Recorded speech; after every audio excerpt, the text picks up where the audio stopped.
Ethan Hunt and co are taking on a villainous group known as the Syndicate, who are led by a very, very bad man. This one also marks Rebecca Ferguson's first appearance in the series. You know the drill by now: stunts, heists, and double crosses. Join us as we discuss Mission Impossible: Rogue Nation.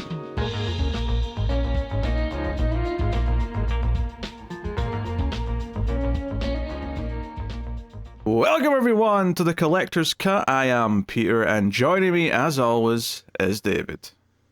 I can neither confirm nor deny any details of the operation without the Secretary's consent. I knew it was going to be that line.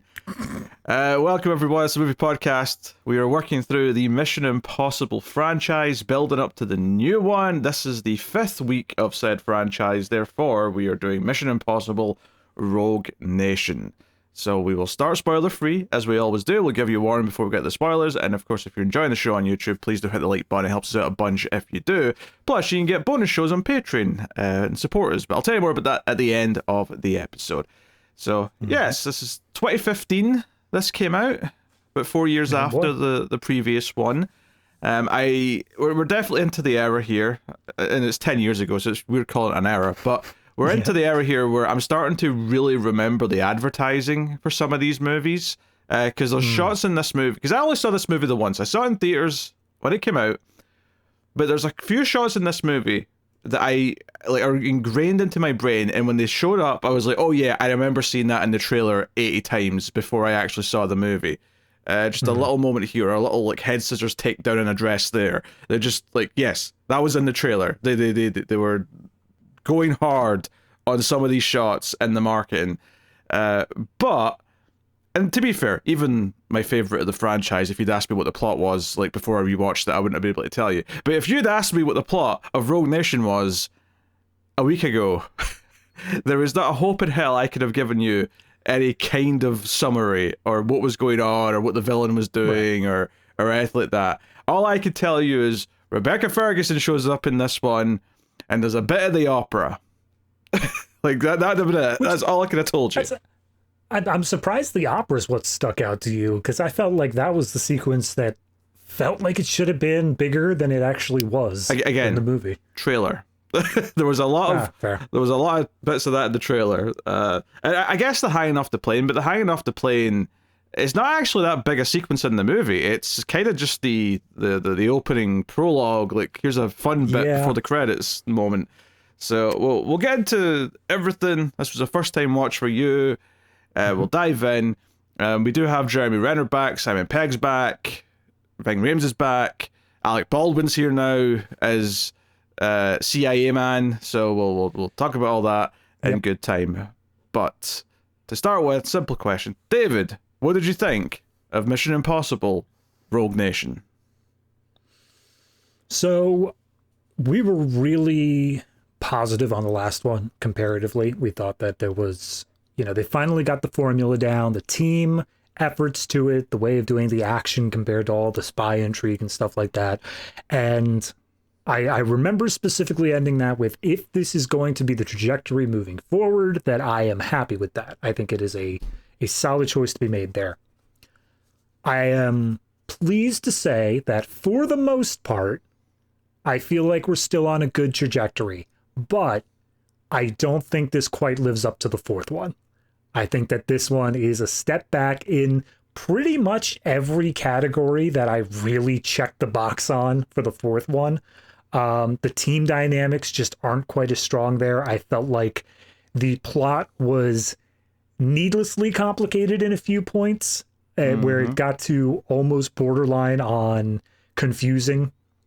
The stunts themselves, I felt like there were one or two good ones, but for the most part, this was more focused on the action, like more so of an extended action scene, much like what we got out of 2. Better than 2, but more so in that sort of vein, where it's just a long thing happening rather than one big stunt or one big set piece. There is still set pieces in this, mind you. It just doesn't feel like they take as much focus. And then obviously something that I liked the way that it ended, but for the entire movie, I was kind of just iffy on. Simon Pegg as Benji is like the secondary lead here, He's like the main guy who's hanging around with Tom Cruise the whole time.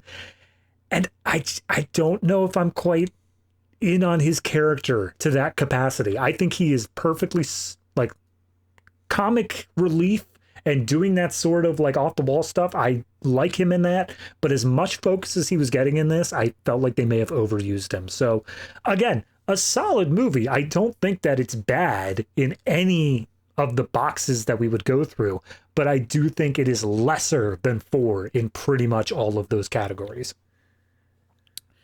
I was very curious to how I was going to feel watch it this time, because I definitely, when it came out, felt kind of lukewarm on it, especially after being so positive on 4 and being kind of excited and going in with the highest of hopes. And I remember a lot of people seem to praise it. There's some people who think this is the best one. Like I still see that today on the interwebs.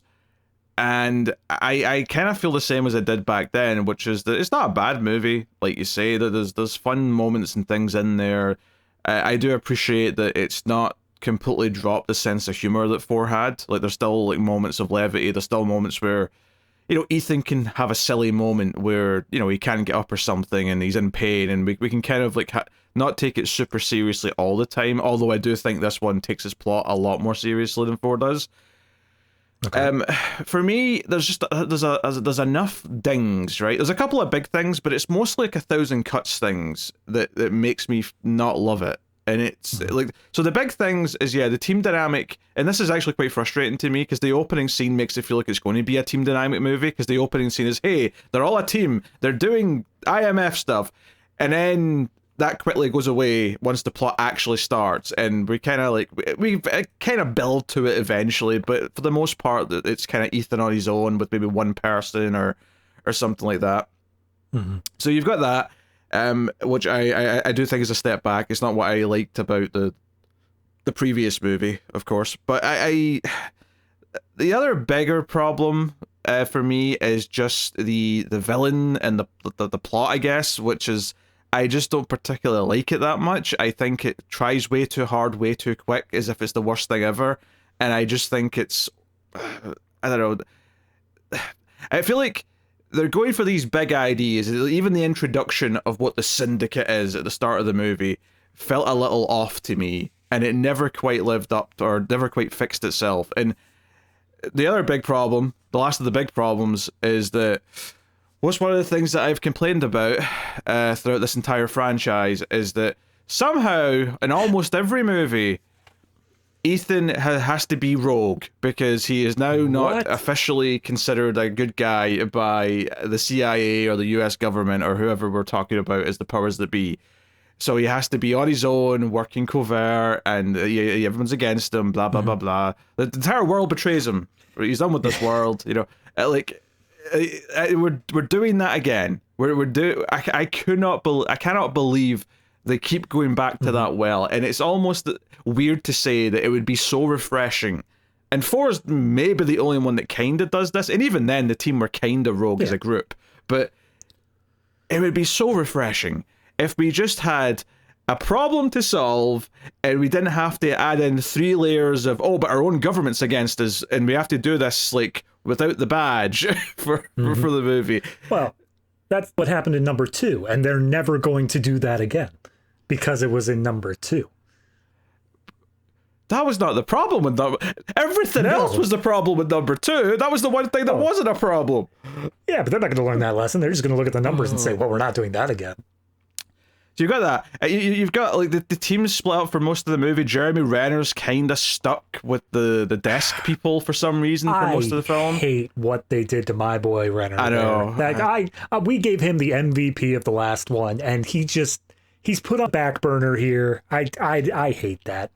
Yeah. So there's that. And other than that, there's just a lot of little things that kind of, I don't know, just take away from moments or bug me or whatever. I think the biggest set piece in the middle of the movie, I actively think is kind of lame, because it's just by its nature of what it is, it has to be mostly like CG and mostly more fantastical than the grounded stuff that I kind of prefer. But no, don't get me wrong, there's some good other grounded stuff elsewhere in the movie, but I think that frustrates me a little bit.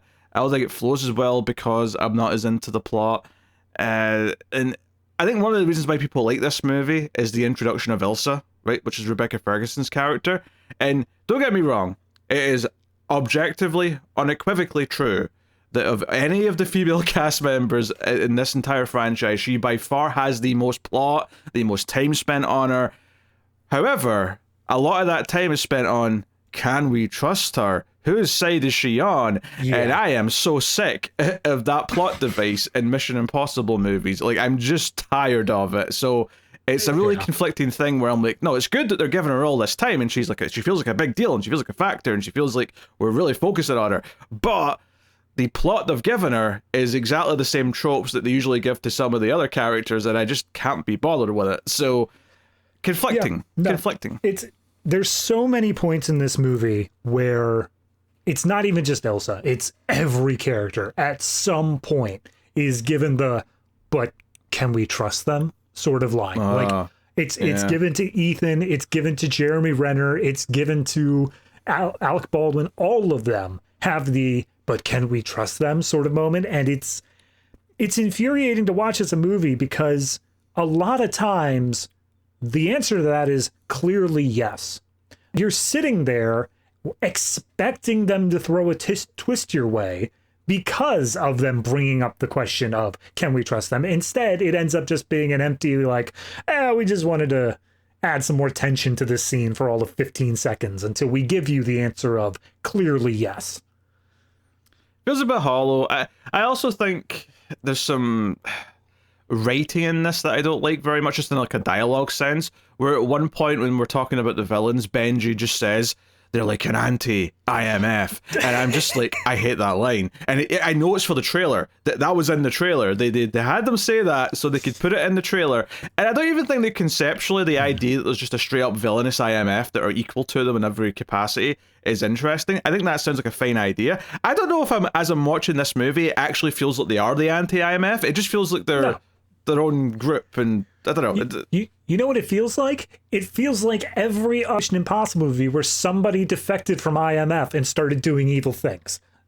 Because that's every other mission. Like, that's all this is here, where it just feels like, oh, it's an anti-IMF. It's like, no, this is just somebody using IMF tactics to do bad things. Yeah, except in this case, to be fair, it's not actually someone who defected from IMF. True.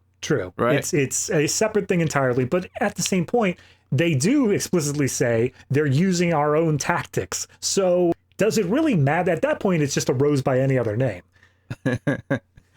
And then, my other big thing that really pissed me off. So you ever heard I said, I hate that we have to have, like, oh, Ethan has been outlawed and now he's an enemy agent of the state and he has to do all this rogue.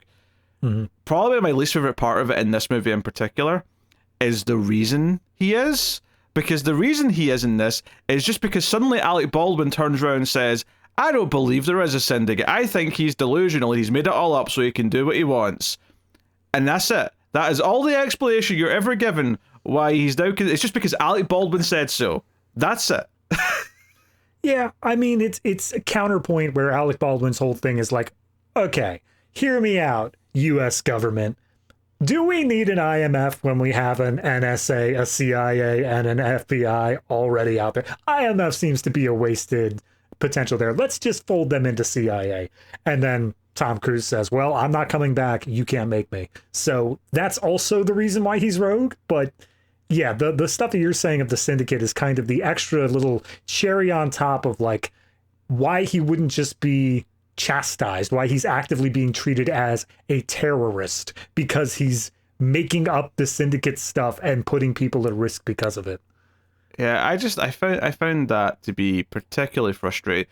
Everything with Alec Baldwin's character honestly just represents the plot that I hate in this movie, because it's all just I don't trust them, but obviously by the end, and this is not a spoiler, but by the end you expect they're going to somehow win him over and he's going to be pro Ethan Hunt, because that's just, unless he turns out to be the villain, which is equally possible, admittedly. But yeah.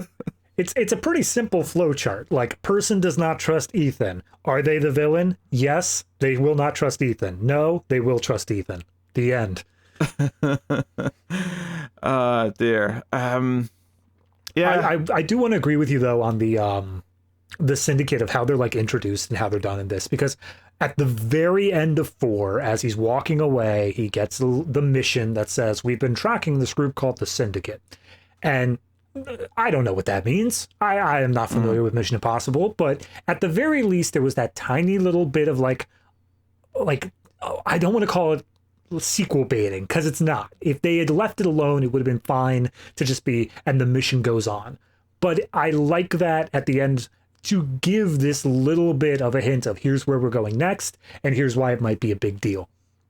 However, I think the introduction of the Syndicate in this is such a misfire because as you said, it felt like they were trying to go too big with it too quickly. It felt like it was such a massive deal in universe, but nothing had been sold to the audience at that point, where it just feels like, okay, well, what do they do? What's up? And the answer is everything but nothing. And it means nothing as an audience member. And honestly, by the time you even get to the end of the movie, I still don't really know what the Syndicate does. What the goals are. Right. Destabilizing all the governments and starting wars, I guess. I don't know. Fine. Like our main antagonist guy, as we get to learn him throughout, his primary... He's got a mean face, David. That's all you need to know about him. He's got a mean face and he speaks very angry. He's like... Yes, but he's very quiet. He's got that cold fury to him. But they do explicitly say that he basically has lost faith in the world, and so he's just like, screw this, society sucks, I'm going full Joker. Yeah, the villain sucks, and it's not like the villain in 4 is this great character, Ethan, but it just didn't matter. He didn't get in the way of what worked about the movie, whereas this movie really wants you to feel that Ethan's got a vendetta against him personally. You know, like this is like he's the anti-Ethan Hunt, so Ethan has to take him down. He's the reverse Hunt. Yes, he is prey. I don't know. I was going for a reverse Flash stroke. I wasn't trying to be any more. Yeah, I know. I'm just trying to think what's the antonym to Hunt. But yeah, no. It's honestly, I would say that the first 20 minutes probably of this is just a slow breakdown of like, oh, all right. I mean, I guess if that's the way you're going with it, it's nothing that excites me. Even as you said, the big plane scene, the whole big, huge stunts that is like in all the marketing for this. It's the thing that happens at the top of the movie, and it doesn't feel like that big a deal, especially considering going back to the Burj Khalifa, the building climbing, that felt like a huge set piece that they really worked hard on. This feels like they had access to a plane. I think this does look good, and I think it is an impressive stunt, and I think in the context of it just being the fun open, that's just, you know, the out of context, we don't know what this mission is, we don't need to know, it's just the fun bit before we go to the opening titles. I think it's good enough for that. I think it works for that, and you get all the team bantering over the comms, you got Benji in the ridiculous, like, the grass, like, headgear, because he's in camouflage, and they're all kind of, and they're all bantering with each other. And, you know, there's the comedy there because Benji's trying to open the door and he opens the wrong plane door. That's legitimately a funny moment. And, you know, I think as a cold open, I think it is perfectly fine. And it's actually one of the reasons why the next, like, 20 minutes is so disappointing to me is I'm like, no, I wanted that. Go back to the opening. Just keep that going. What are you doing, movie? I'll agree with you that I do think that it's a decent enough opening, but I think it does come down to a marketing expectation as well, is that they showed that. That's the big stunt. That is, if I go onto Paramount Plus and I load up this movie, him on that plane, holding onto it for dear life, is the poster. And it's done. And it's gone with. And so for the rest of the movie, I'm like, oh, you already showed me the big stunt. What are we going to do from there? If you didn't have anything else in your marketing that you wanted to show that's bigger than that, it feels like it's just all downhill after that point.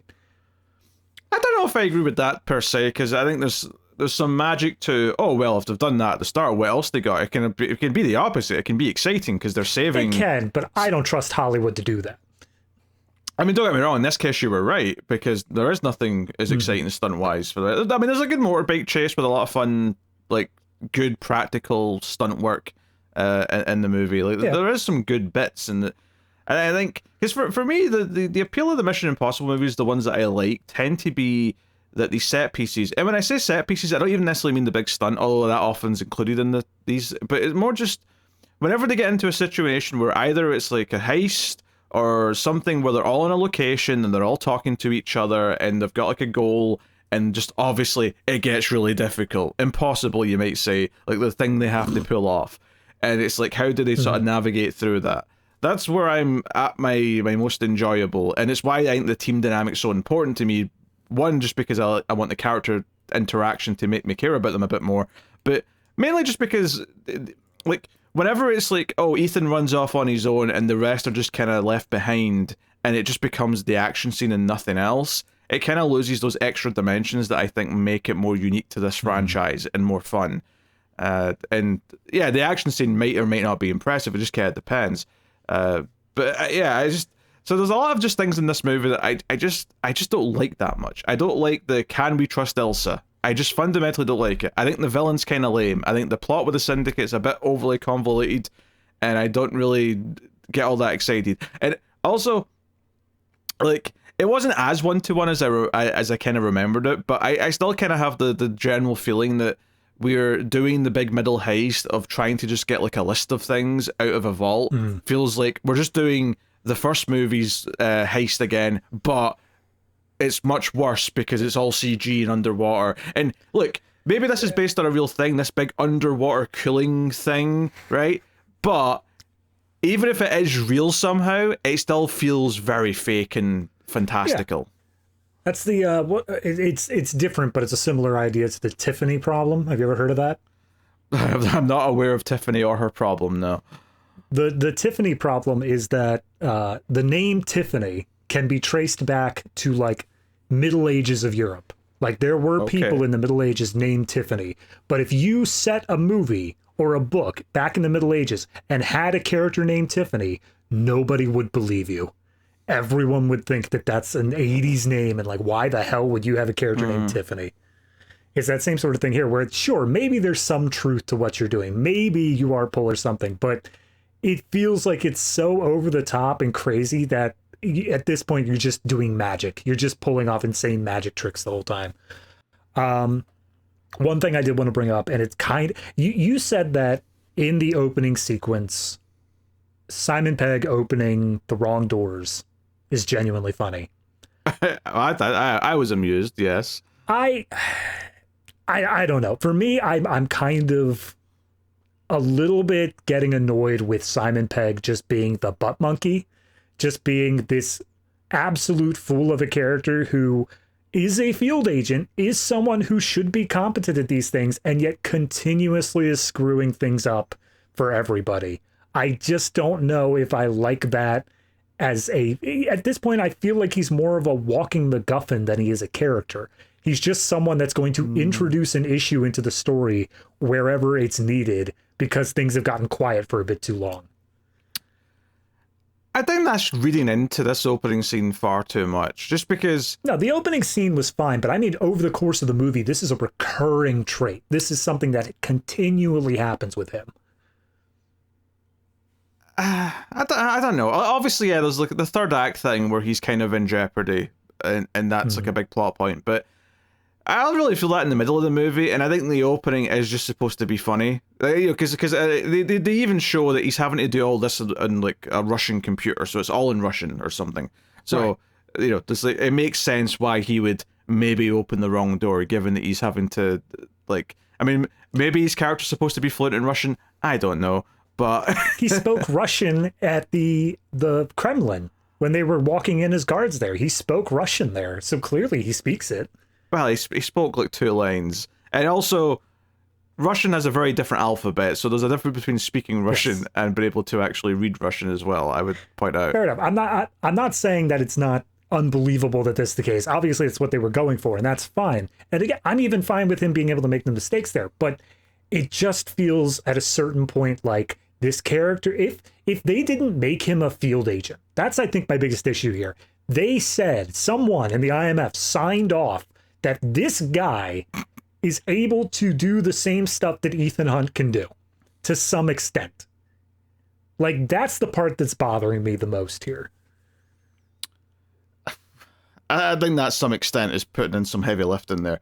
I think he's still meant to be the computer guy, even if he's on site. I think he's still meant to be the computer guy. All right. He does tackle someone with a gun in this movie, at the very least. He does get in. He does. He gets a little bit hands dirty, if you will. But yeah, I mean, don't get me wrong. Like, he definitely has a bigger role in this because he's popular, right? Obviously, like people liked his small appearance in 3. He got a bigger role in 4. Fit very well in with the team, and here he's because I think it's that sort of thing where he's the likable one who you can tug on the heartstrings for the audience because the audience see him as more vulnerable. So if you put him in jeopardy, it feels like, oh, this is the character we can threaten. That all the audience are going to feel something for. They're all going to care that Benji's in trouble. That's the idea. It's the thinking behind it, and it does work to an extent. I honestly, if all the problems I have with this movie, Benji is at the very, very bottom of the list. I have so many more other problems with this movie that I... Oh, yeah. No, that's fair. But a lot of my things I can't go into without spoiling big plots. But Simon Pegg's character is definitely one of the ones where it's just an overarching thing. You don't even have to get into the details that much. It's just there. But yeah, no, it's in terms of problems, it's not the biggest thing with this movie. There are a lot worse ones farther down. And if anything, like I give him a bit more of a pass, the character, not just purely because he's like the one character who's trying to keep some of the team dynamic alive by like saying, "Hey, no, Ethan, I'm coming with you." I'm like, yes, like give him some allies. I don't want Ethan on his own, just going to be action man. It's dull. And his weird romantic chemistry, will they, won't they, the vibe with the one female character, I just don't need that in my life anymore. Thank you very much. Yeah. So I do appreciate the fact that Rebecca Ferguson is not an exact copy, but she looks very similar to the actress who plays the wife. And I'm like, yep, all right, we've established Ethan has a type. So let's see if this is going to be another one of those. Yes. And she's probably about the age here the wife was when they shot 3. Which is also perfect for Tom Cruise because he doesn't like them getting too old. Nope. Not quite as bad as Leo, but still up there. I'm just jesting because that was like a running gag in Hollywood for a long time, is that somehow Tom Cruise would always have a love interest who's about 30, regardless of the fact that he's in his 50s. But yeah, so I don't know. There's some things I like when they're at the opera. I'm not even talking about plot here, but just it's a really famous piece of music that I cannot name for the life of me. Oh yeah, but it's Pagliacci is the opera singer. But I actually looked this up because as soon as they started playing that song that like the scene ends on, I'm like, oh yeah, I know this one. Yeah. Turandot, probably Turandot. Yeah, I'll take your word for it in the name, but. I do kind of appreciate that kind of became like the Ethan and Elsa theme. Like they actually work a few notes of that into later the score, which I thought was a nice little touch. It happened a few times later on. You just got a little bit of the da na na na na na na. There's just words it in, and I have appreciated that as a nice little touch. So as a positive, I said something nice. It's not all negative. All right. If we're sticking with positives, then I'll add on to that. I think that I'm agreeing with you in that what I like most about the Mission Impossible franchise is them being put into impossible situations and having to find creative ways out of it. Not just there's a entire scenario where, they got to go down the server room, blah, blah, blah, whatever like that. I'm talking about they set up the plan and then something goes wrong while they're doing the plan. I like that. Seeing how they pivot and get creative with that I think is the most interesting part out of these stories, is how do they remain competent even when the plan is falling apart. And that's what also adds the tension to it. That's what adds this idea of we know how things are supposed to go and we're straying further and further from that path. So it's getting further and further riskier as well. I think that this movie does a good job of doing that where we get a clear, decisive direction of here is how things are supposed to go, and then just introducing these small problems throughout that take it further and further from that path until finally they have to do something wild and crazy in order to get back on track. I think that I was pleasantly surprised with most of the action sequences and how they managed to bring it back after they diverted it so far off the course. Yeah, it's definitely not as good as 4 in that regard, but it does still manage to do it. I think that's kind of... Because I think the opera sequence is better than the heist that comes in the middle of the movie. And part of it is just kind of the... Because like, when I complain about the plot in some of these movies, it's because it gets convoluted and it's a bunch of nonsense. But where the convolutedness can work is when it becomes kind of simple in a convoluted way and fun. And without getting into any spoilery here, just the situation Ethan finds himself in when he's in a spot, he's got a rifle, and there's someone about to be assassinated, and he's put into a position where it's all very visual. It just shows you kind of the predicament he's in, that he's like, wait a minute, this isn't as simple as I thought. How do I deal with this? And then he thinks of a way out of it, which is kind of funny, but works, and you get why he made that choice. And I think that type of moment is when it works, because that's just like, no, you set it up, I understand exactly the predicament, and you don't have to know the motivations from anyone involved in the scene necessarily to understand the problem that Ethan needs to solve, and his way out of it works and makes sense. That's what I'm having fun. For that sequence specifically, I also think it does a great job of being unpredictable. The audience, like, especially that moment, like, I'm watching that, like, in my head, I'm playing through, okay, what would other movies do?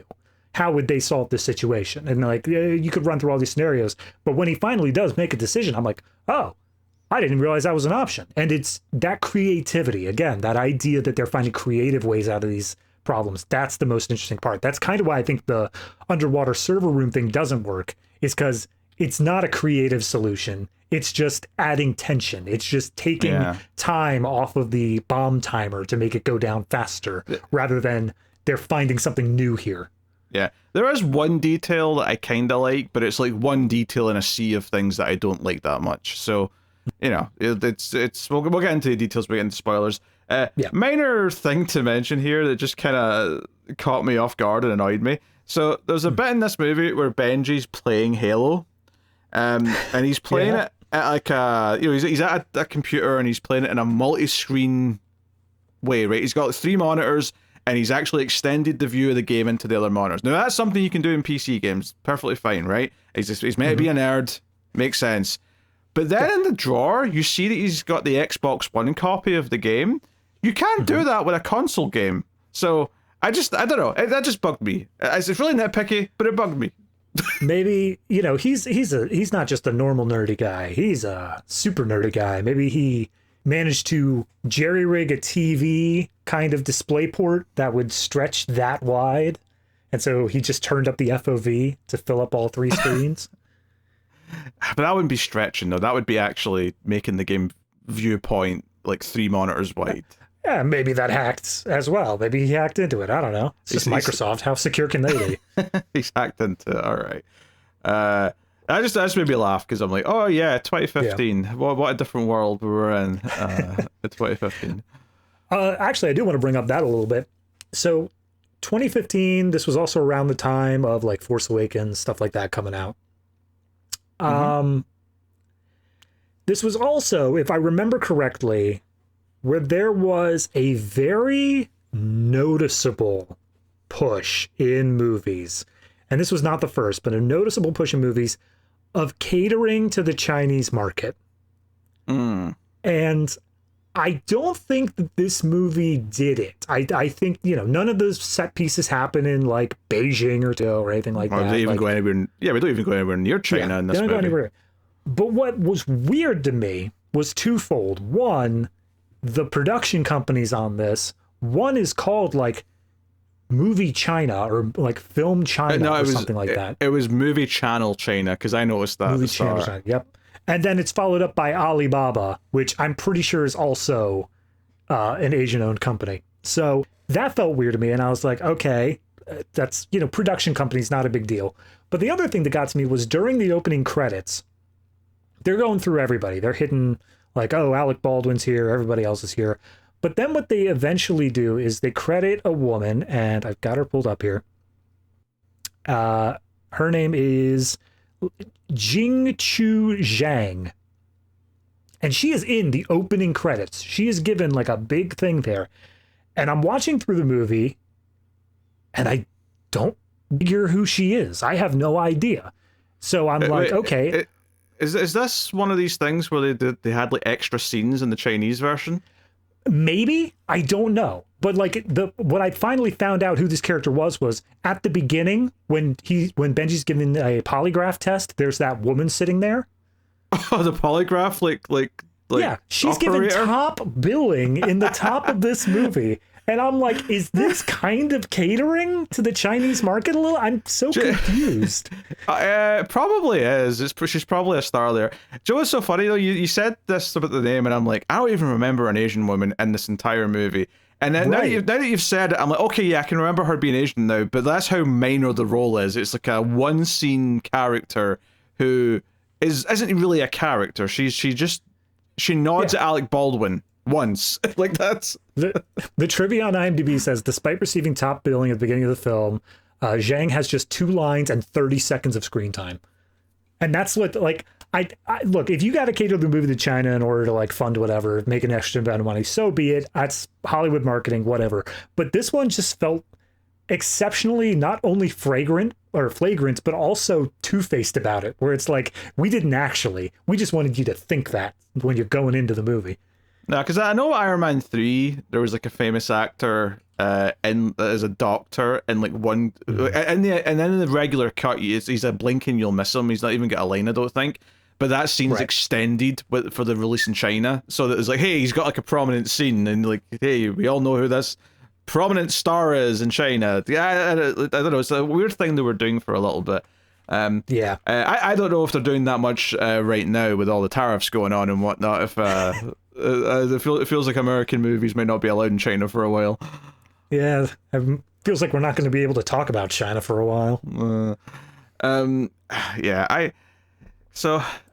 This movie is fairly, it's decent to solid. It's not a bad movie by any means, but I do find it disappointing after 4, and it's not like, it's kind of weird comparing it to the other ones, not 2, because 2 is just obviously much worse, but like 1 and 3, if I compare this to those, I find myself feeling very conflicted as to what I like more, because there's some kind of like natural things that are still here from 4 that make me kind of like this more, but at the same time, I do think the set pieces in 1 are stronger. Like, I think those scenes in 1 are just better. I think 3 definitely has a better villain. Like, I don't think there's any disputing that in any way, shape, or form. I think I can't think of a better villain than Philip Seymour Hoffman across 5 movies now. Like, he's always just been the top. Yeah. And that was a good performance, but it's not even like the character was that great, really, because we kind of acknowledged by the end, it's like, yeah, he really only like has like the one chunk and the one motivation. Like, there's not a lot of depth to him. It's really just all a good performance. Yeah, I mean, but that's like, for movies like this, where the villain has to be so laughably evil, so cartoonishly evil that they're threatening the entire world. Yes, you could add some depth to them, but at the end of the day, they're still just a cartoonishly evil villain. I think that it all comes down to the idea of how does the audience relate to them, whether they actually truly fear the person as a threat, or whether it's one of those charisma things where it might be likable at some point. I think 3's the only one that nailed that in making the audience not like the villain, but they saw him as an actual menacing threat. The guy in this one, honestly, I feel like I could have seen him in line at a Walmart, like trying to return an item very angrily. That's the kind of menace I get from him. Not world-endingly, just, this was not a 12-pack, as it said on the product licensing. It was only 10. I and your manager. Yeah. All right, we should probably get to spoilers now. Sure. So, spoilers for Mission Impossible Rogue Nation, you have been warned. So yeah, I don't think we have to talk about the opening scene. I think we already talked about everything we need to talk about, to be honest. Yeah. Tom Cruise. It's completely unconnected. Yeah, he runs, he grabs onto the side of a plane, and Benji has to hack in to open the doors, and he just kind of jettisons out the back with all this nuclear material that they were trying to, like, stop the bad guys from getting. The only thing I will say about from a structure perspective, they do a thing here where they have like all the characters but Ethan talk to each other over the comms, and then Ethan gets kind of his own little entrance where he gets like a hero shot where he kind of like jumps up into frame like Spider-Man, and he's like, "What's the situation, Benji? Are they on the plane? I'm going to get on the plane," and he gets on the plane. Yeah, it is also worth noting that Ving Rhames, despite not being present in 4 for the most part, is now part of the team. "Quote unquote," he's here in this sequence, but they have to re-recruit him later on because he bailed out in the meantime. Yeah.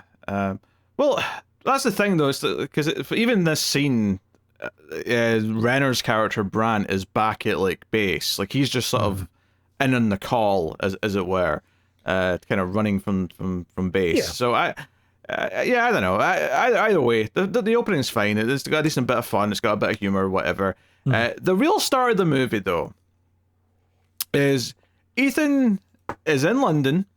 We're back in London. First time since the first movie, I think.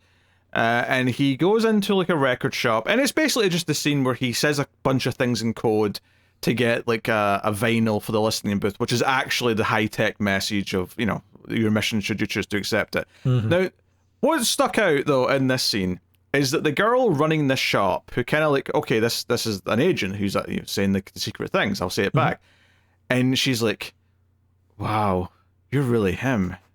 Are all the stories true?"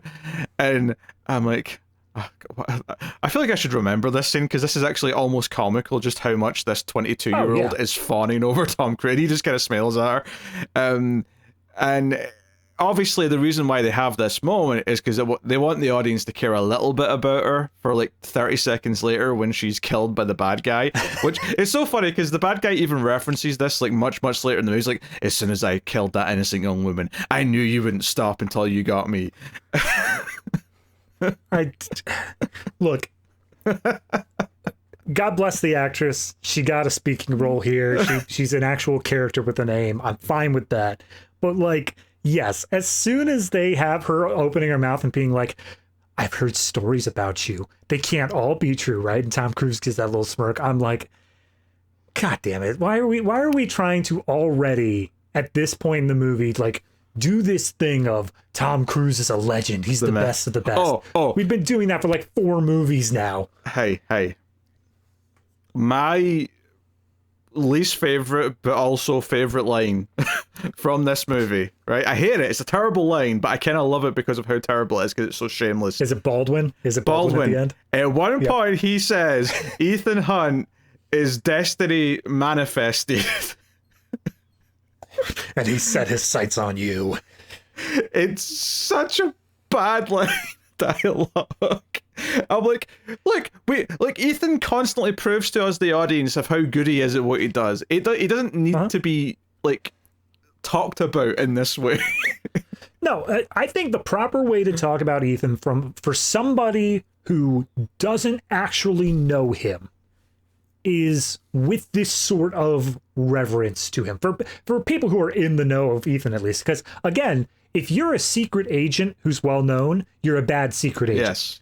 Like, you are supposed to stay off the grid. But fine, let's assume these people in the IMF know about him. They've heard the stories.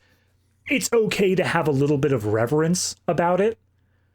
But ultimately, it should still just be, hey, you got a lot of luck. You are a very lucky person. So for Alec Baldwin to come in and say, "This man could fight God himself and stare the devil down," it's like, he's a dude who just died 2 scenes earlier. Maybe not. Especially since Alec Baldwin's the one at the start of the movie who's saying it's just luck. His luck's going to run out eventually, and his luck's running out today because I'm shutting down IMF. Like, he's the one making those arguments. So at the end of the movie, when he's like, "He is destiny manifested, and he set his sights on you, Prime Minister. He's coming, and nothing will stop him."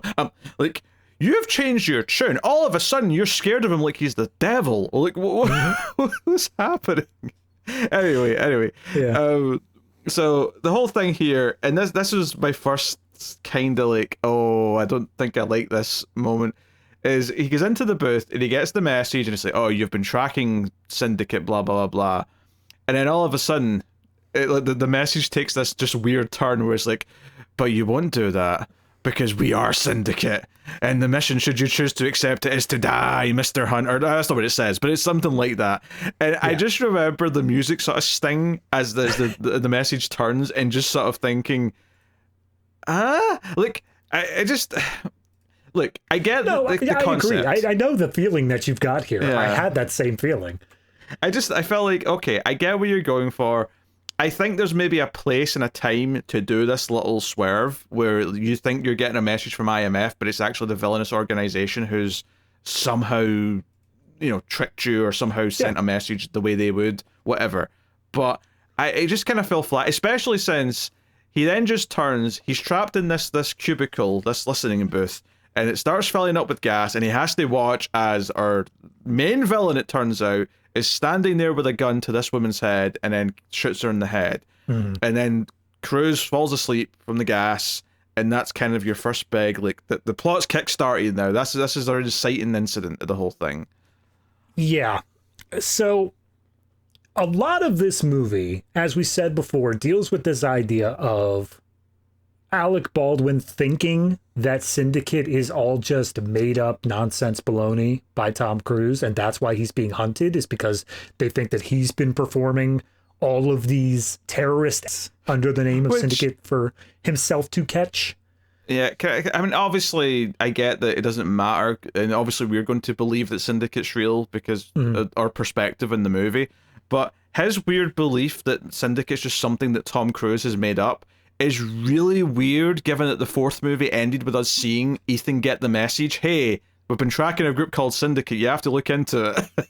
Like, well, that if we take the fourth movie out of context and we just ignore that, so be it. But I also do think that this would have worked in a certain way of, if you want to play with the idea of Ethan and Syndicate being like either in cahoots with each other or something like that, have this sort of moment, maybe a third, halfway into the movie, and make it revealed that, like, some of the stuff that Ethan has been getting has not been IMF. It has been Syndicate. And so then all of a sudden, this shock actually means something, and we have reason for Alec Baldwin to have this thought that Ethan is part of Syndicate. That makes a lot of sense to me. It would actually feel like a bigger deal, and I don't think it'd feel cheap if it was like, hey, that whole mission you did in the first act, that was for the bad guys, and you just didn't even realize it, right? Yeah.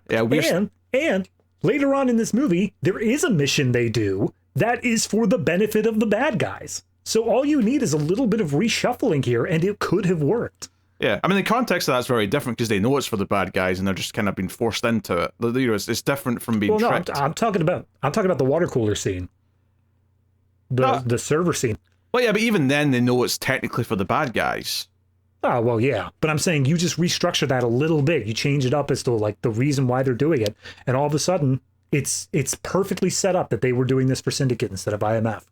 Yeah, the frustrating thing as well is that after he shoots the woman, the bad guy, whose name I have no idea, I think it was Lane, but or whatever, right? Solomon Lane, yes. He puts the gun down on the counter, and I thought in the moment, not really remembering from the first time I saw this, because hell if I remembered anything other than a couple of visuals from the first time I saw this, I thought, oh, I bet that's one of Ethan's guns. I bet this is how Ethan's going to look like a bad guy to everyone, is because his gun was used to assassinate this woman, and it'll make him look like he's part of the Syndicate, blah, blah, blah, blah. And it's not even that I like that idea, because part of me even groaned when I had that thought, because like, oh, okay, they all think Ethan's a bad guy, because I'm sick of that plot. But they didn't even use it. They didn't even do anything with it. Yeah, I guess this is as good a point as any to bring up the fact that apparently going into this production, they didn't have a script.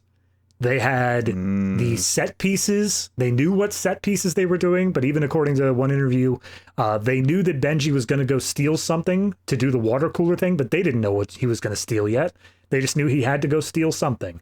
So it was being written as it was being produced, and then at one point they had to like pause production in order to kind of reshuffle everything and get figured out what is actually going to happen in this movie. And I think that's kind of apparent in some ways. Yeah. The funny thing is that I feel like I remember reading that that's kind of the mantra of these going forward. But it's not necessarily a terrible, like... It's not like a death knell to this type of movie in general, especially since, I even said in the last movie, the plot's kind of inconsequential. It's all about the set pieces, and then you just have plot that is connective tissue that just gets you from one to the next and just gives them a little bit of reason.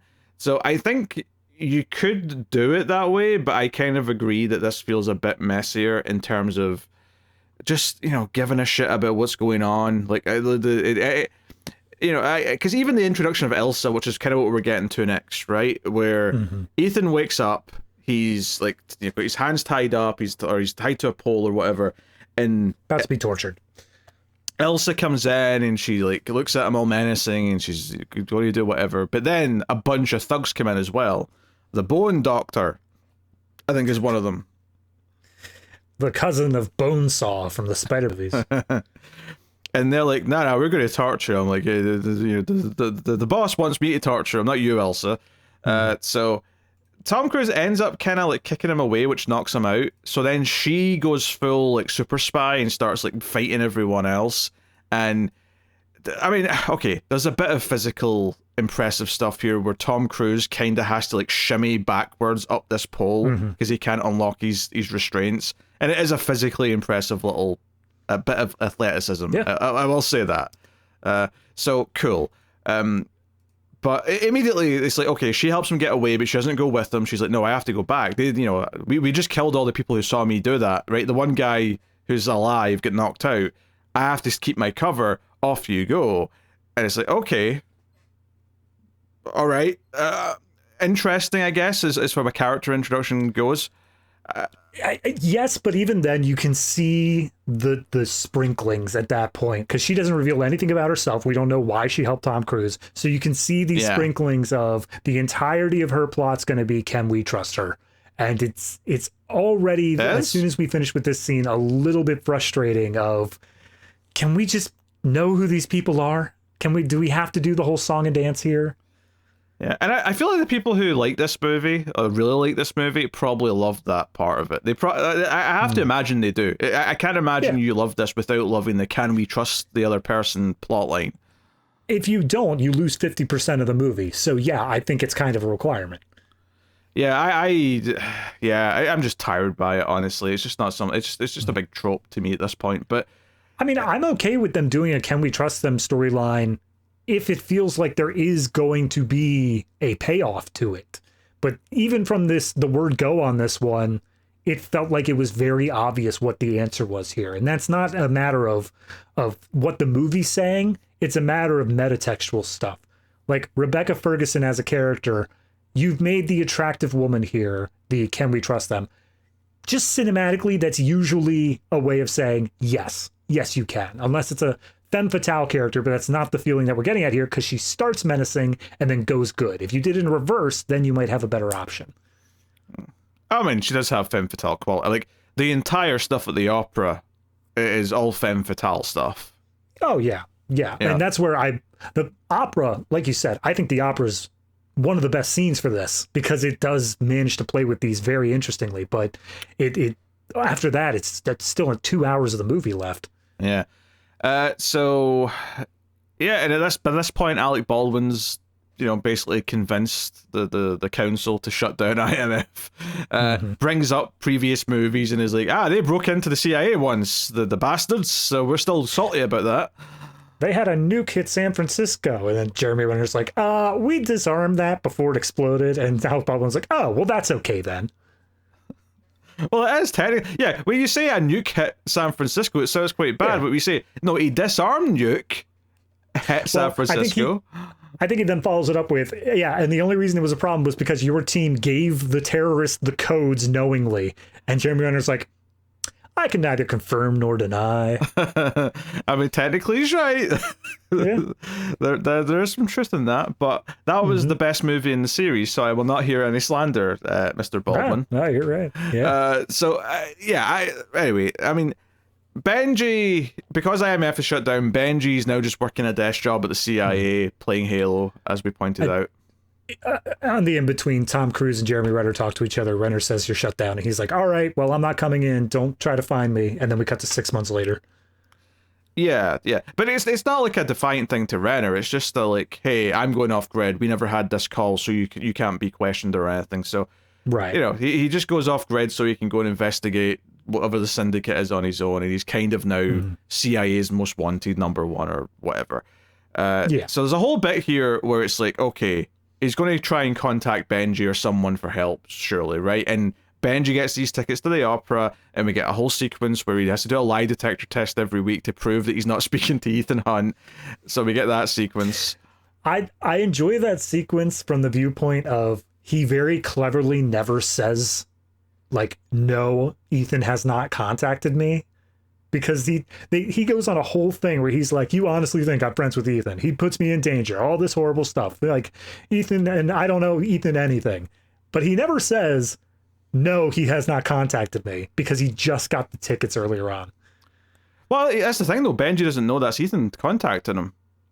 Yeah, that I think is a mistake. I think that if you all of a sudden, if you're working for IMF or you previously have worked, and then all of a sudden you get 2 free tickets to an opera, you should be a little suspicious. You can critique whether or not he should have been able to figure that out all you want, but I think the movie makes it explicitly clear that he just is excited that he's won 2 free tickets to the opera in Vienna, no doubt. Like, he has to travel to this opera. It's not like it's the opera in his city.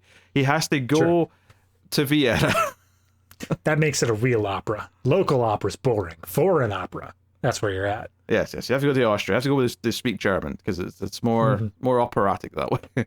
Yes, more authentic. So yeah, he goes to the opera. He gets a tux, and immediately, he's handed a package by a passerby, and it's like, Ethan's got an earpiece and the little glass lens or whatever. He's like, blah blah blah. This is what we're doing. The bad guy is going to be here tonight. Blah blah blah blah. Also, the Austrian Prime Minister, or is it President? I can't remember what the title. It's not President, but Prime Minister also doesn't seem right. Whatever the Austrian leader is. Chancellor, maybe? I don't know. Viceroy, whatever. Whatever the leader of Austria is referred to. But he's going to be there. And it turns out to be this like assassination attempt where Elsa shows up, and they do a whole thing where they don't show her face. You just see her in the dress and the legs walking up the stairs. The time where you finally see her face, I don't even know what you call this. We've all seen this. I have no idea what it's called, but like kind of like the wooden design where there's like, it's almost like a fence, but with like more of a design, and you can see her face through it. Oh, yeah, because it's got like a sort of Oriental Asian look to it. It's got like curves, chopped carved wood. Yeah. But like, that's where you finally see her face, so it's kind of like a reveal, even though it's obvious it's her the whole time. But they build up to it. Yeah. Right. Yeah, I would say during this sequence we also get like 2 other people, because the whole reason they're going here and the whole reason Benji's around is Benji is running facial recognition tech while Ethan like looks out at the crowd or something, or like they've got cameras on the crowd and they're looking for main evil guy. They figure he's here because the Austrian guy's there. So they're trying to find him, but we get that there's not only Ilsa, but there's 2 other gunmen in there. And that's the only down point I would say to this whole sequence is, for a lot of this, I felt a little confused between the other 2 gunmen. I think that part of having 2 people walking around was just a little bit extra confusing. Once everyone got settled, I was okay with it, but I was a little bit geographically like unsure as to what was going on. It's supposed to be keeping you guessing. It's supposed to make you think, who are these extra guys? And it turns out they're just all assassins. Like, all 3 of them, including Elsa, are there to kill the Austrian Prime Minister. Sure. Minister, yeah. And so Ethan, Benji catches like the one who's dressed as a musician and says, "Hey, Ethan, we've got a problem. There's a guy here, blah, blah, blah." So Ethan ends up having this fight with this guy up in the rigging above the stage. The opera's going on down below. It's all very kind of cinematic.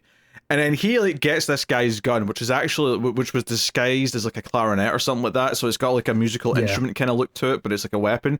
And he starts looking through the scope and he sees Elsa taking aim at the minister. And he's like, okay, I need to deal with that. But then he looks up and he sees the guy who was pretending to be a security guard has taken over like the sound booth.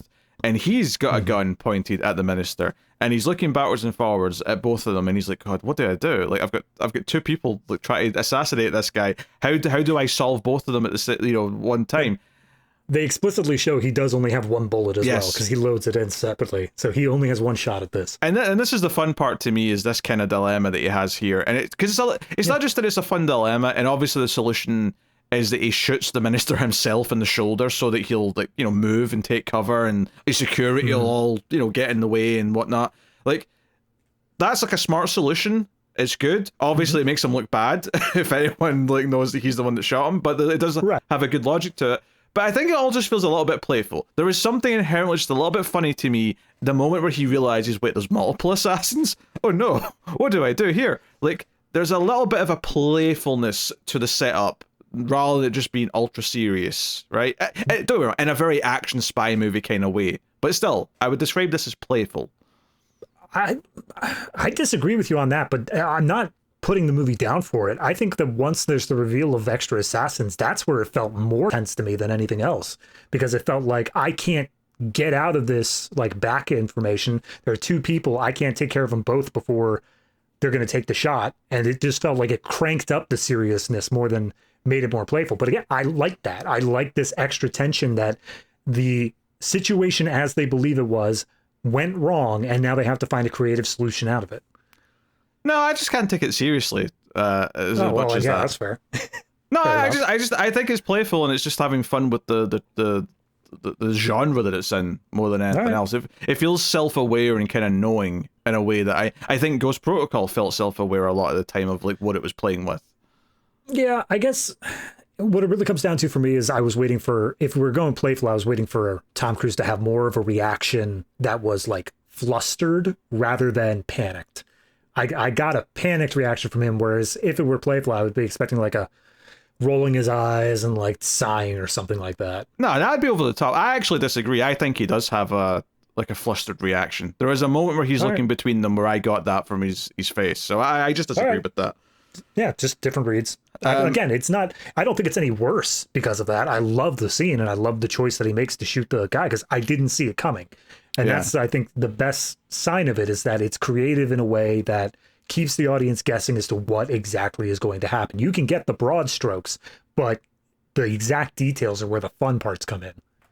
Yeah, Benji tackles the gunman in the sound booth. Tom Cruise ends up with Elsa, and they have to escape. And obviously, because someone's tried to shoot the minister, everything's getting shut down, and everyone's like scrambling. So they have to make an escape on the roof and all that. The big kind of like dramatic end to this is that the minister dies anyway. There's an explosive in his car, and they're like, oh no, shit. Benji pulls up in a car and drives him off. Elsa's like, hey, I have to jump out. I have to look like I was escaping you guys. But by this point, Cruise has like searched her and taken some stuff from her, including this lipstick, which turns out to be a USB drive later. But she jumps out. It's a whole thing. There's a whole bit here where they go to like a safe house or like a IMF base or whatever, and Ethan's like, hey, here's a passport, this will get you back out of the country, tell them the truth, tell them I tricked you into coming here, blah blah blah blah. And Benji gives a little speech about, screw that, like, you need my help, I'm your friend, I'm not going home, and like puts his foot down, and then Ethan just kind of looks like confused for a second and goes, okay, like, I'm not gonna fight you on it. I love that the intro to that scene, like the whole thing of him passing over the passports, is literally just the ending of Dark Knight, where Tom Cruise is like, I shot that prime minister. You have to tell them that. It's the only way that you'll be safe. And he's just like, no, I won't do it. But ultimately then he does turn around and be like, okay, fine, you're part of the team, whatever. Yeah. Well, I think I like that though, mainly just because I was desperate to get back to the team dynamic. So I'm like, Benji, put your foot down. Tell him that it's not just his show. Yeah, no, absolutely. And Simon, I don't even know where it's happening in here, but intercut with all this, we do get Jeremy Renner, who's now working under Alec Baldwin, to try to catch Tom Cruise, because there was a whole subsequence that we skipped over where it looked like he was in Cuba and was like hiding out there, but then he was actually in Paris, and they had like a cell phone that was recording the SWAT team as they busted in. Yeah, Tom Cruise is watching, and Jeremy Renner gives a sly little smile because he's actually happy that they failed, because he's still rooting for Ethan, obviously. So And at this point, Jeremy Renner gets in contact with Ving Rhames, who apparently resigned rather than work for the CIA. And he's like, all right, we got to figure out where Ethan is because Benji's also involved in this now. Yeah. So it's like, okay, there's a meeting here between Elsa and the villain where the villain... And this is the other part that I don't really like of this, is that the villain's like, you've let Tom Cruise get away twice now. I don't really trust you anymore. But we still kind of play this dance of like she's kind of trying to prove to him, like constantly throughout the movie, that she's still like working for him and that she can be trusted. I just didn't find that interesting, to be honest. No, I think that this is the biggest misstep here, is for a competent villain, as you're trying to sell that this guy is, for him to keep coming back and trusting her, he either needs to have an emotional reason why, or you need to like write it significantly better to not make him seem like an idiot. Yeah, but that's the thing. It's neither of those things. It's not that he trusts her. The movie tries to tell us later on that he knew, or at the very least, that regardless of her motivation, every time he gave her a job, the outcome is what he expected and wanted. And at the end of the movie, they kind of play it as like, no, he's a master genius who knew exactly where everything was going to end up because he knew how all the dominoes were going to fall. And it wasn't about trusting her. It was just about predicting her actions correctly. And she was still useful in that context. Because it does the whole thing at the end where Ethan's like, yeah, I also figured out where we were going to head. And that's why we're mano a mano. But that honestly feels so false to me when it gets to that. Because you keep telling me that him and Ethan are like mirror images of each other in terms of their skills. But I don't actually feel like anything the bad guy does throughout the movie feels like an evil version of Ethan Hunt. No. This guy doesn't run once. No. That's all I needed from Ethan. He never runs. He's never hanging off the side of anything. No. I mean, maybe back in the early 2000s, he grew his hair out a little bit too long, but beyond that, I've got no other comparisons. Yeah, no clue. Nah. You go. I just really like I'm sitting here rewatching this scene as it's going through of him like, oh, I still need you as part of the operation. You're gonna do this, you're gonna do that. And I'm like, at this point, he's already said that Ethan has escaped twice, and she doesn't have an answer. She doesn't have an excuse of like, oh, this is the reason why, or this, that, and the other thing. She accepts that she did it. And so when he says, okay, you're still gonna be in here, but don't test my patience anymore, it feels like it rings completely hollow. And then, like you're saying, when we get to the end and it says, oh, this was actually all part of a bigger master plan, this is where it reeks to me of like, they didn't have a script going into this. Because there is no foreshadowing. There is no, he is this master domino setter that can just get all this beginning to end figured out. It feels like he's just playing by the seat of his pants as much as anybody else is in this franchise. Yeah. But she says, oh, like, Ethan will come to me, I've seen to it. And it cuts to Ethan and Benji looking at the USB stick. And that's kind of like the big thing to the audience is like, oh, is she just playing them? Can Ethan and Benji actually trust her, kind of thing? So they find her in Casablanca because that's where this big underwater vault is, where they're going to have to steal, which turns out to be...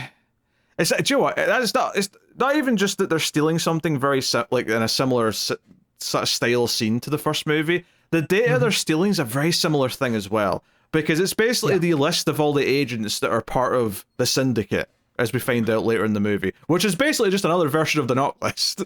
Yeah, it's just the exact same thing. So just to be clear, at this point in the movie, the syndicate, as far as we're aware of it, is a bunch of like CIA, MI6, that sort of like secret agent stuff. It's a bunch of members who were presumed dead that have defected and now work for the syndicate as like essentially terrorists. Yeah, you said the two that you knew the names of, and I understand that, but it is literally like agencies from all over the world. Like it's like, you know, right. An agent from, you know, China, an agent from, you know, Sweden, whatever. Like pick a country. Like there's an agent from everywhere that's presumed dead, but they're actually part of the syndicate, and they're all the best of the best, and they're all teaming up to do this. And that they're the rogue nation. They're playing the world by causing all these little disasters to assassinate various important people that are against their interests. Now, what those interests are exactly, I have no idea, because I don't think the movie ever really gives... Like, what's the end goal exactly? I have no idea, but... Yeah, I think at one point they say like, oh, and then this passenger, because Tom Cruise is saying to Benji, what makes the syndicate so bad? And he lists off all of these things that happen, seemingly unconnected crimes, like a passenger plane goes missing or something like that. And he says, as they connect into the real world, like, oh, because this plane went missing, this minister lost his election, and therefore this dictator was allowed to come in, and like all of this other stuff where it's just disrupting global politics through these seemingly unconnected acts. That's kind of their whole thing, but there is no overarching, and so then we can install blank. It's just chaos for the sake of chaos.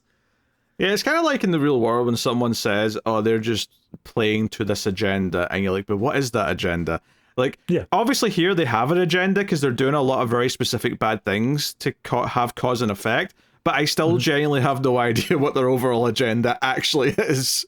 Yeah, I mean, it might be a thing where maybe they were planning on doing more with Syndicate moving on, because obviously you get rid of the leader, it doesn't get rid of the whole group, but yes, regardless, it still felt very murky. Now, here's a question for you. Because they said it's all of these agents from other groups, presumed dead, how would you feel, and this might be something they touch on in a later movie, so I might just be predicting this, but how would you feel if they retconned and said all of those IMF agents that went evil were actually working for Syndicate? I think that would feel convoluted and clearly a bunch of bullshit they didn't plan in advance. Yes, absolutely. It'd be a retcon, no doubt. But would you accept it? Would you say, okay, fine, if we have to? No? No. I think I'd be in the same boat. I think it would just be one bridge too far, but I could see them doing it. What I thought you were going to say there is that we're going to use this to say that someone we thought was dead in the previous movie isn't. Because they're assuming that's going to happen. I try to remember if it does. I don't know if it does, but either way, I like.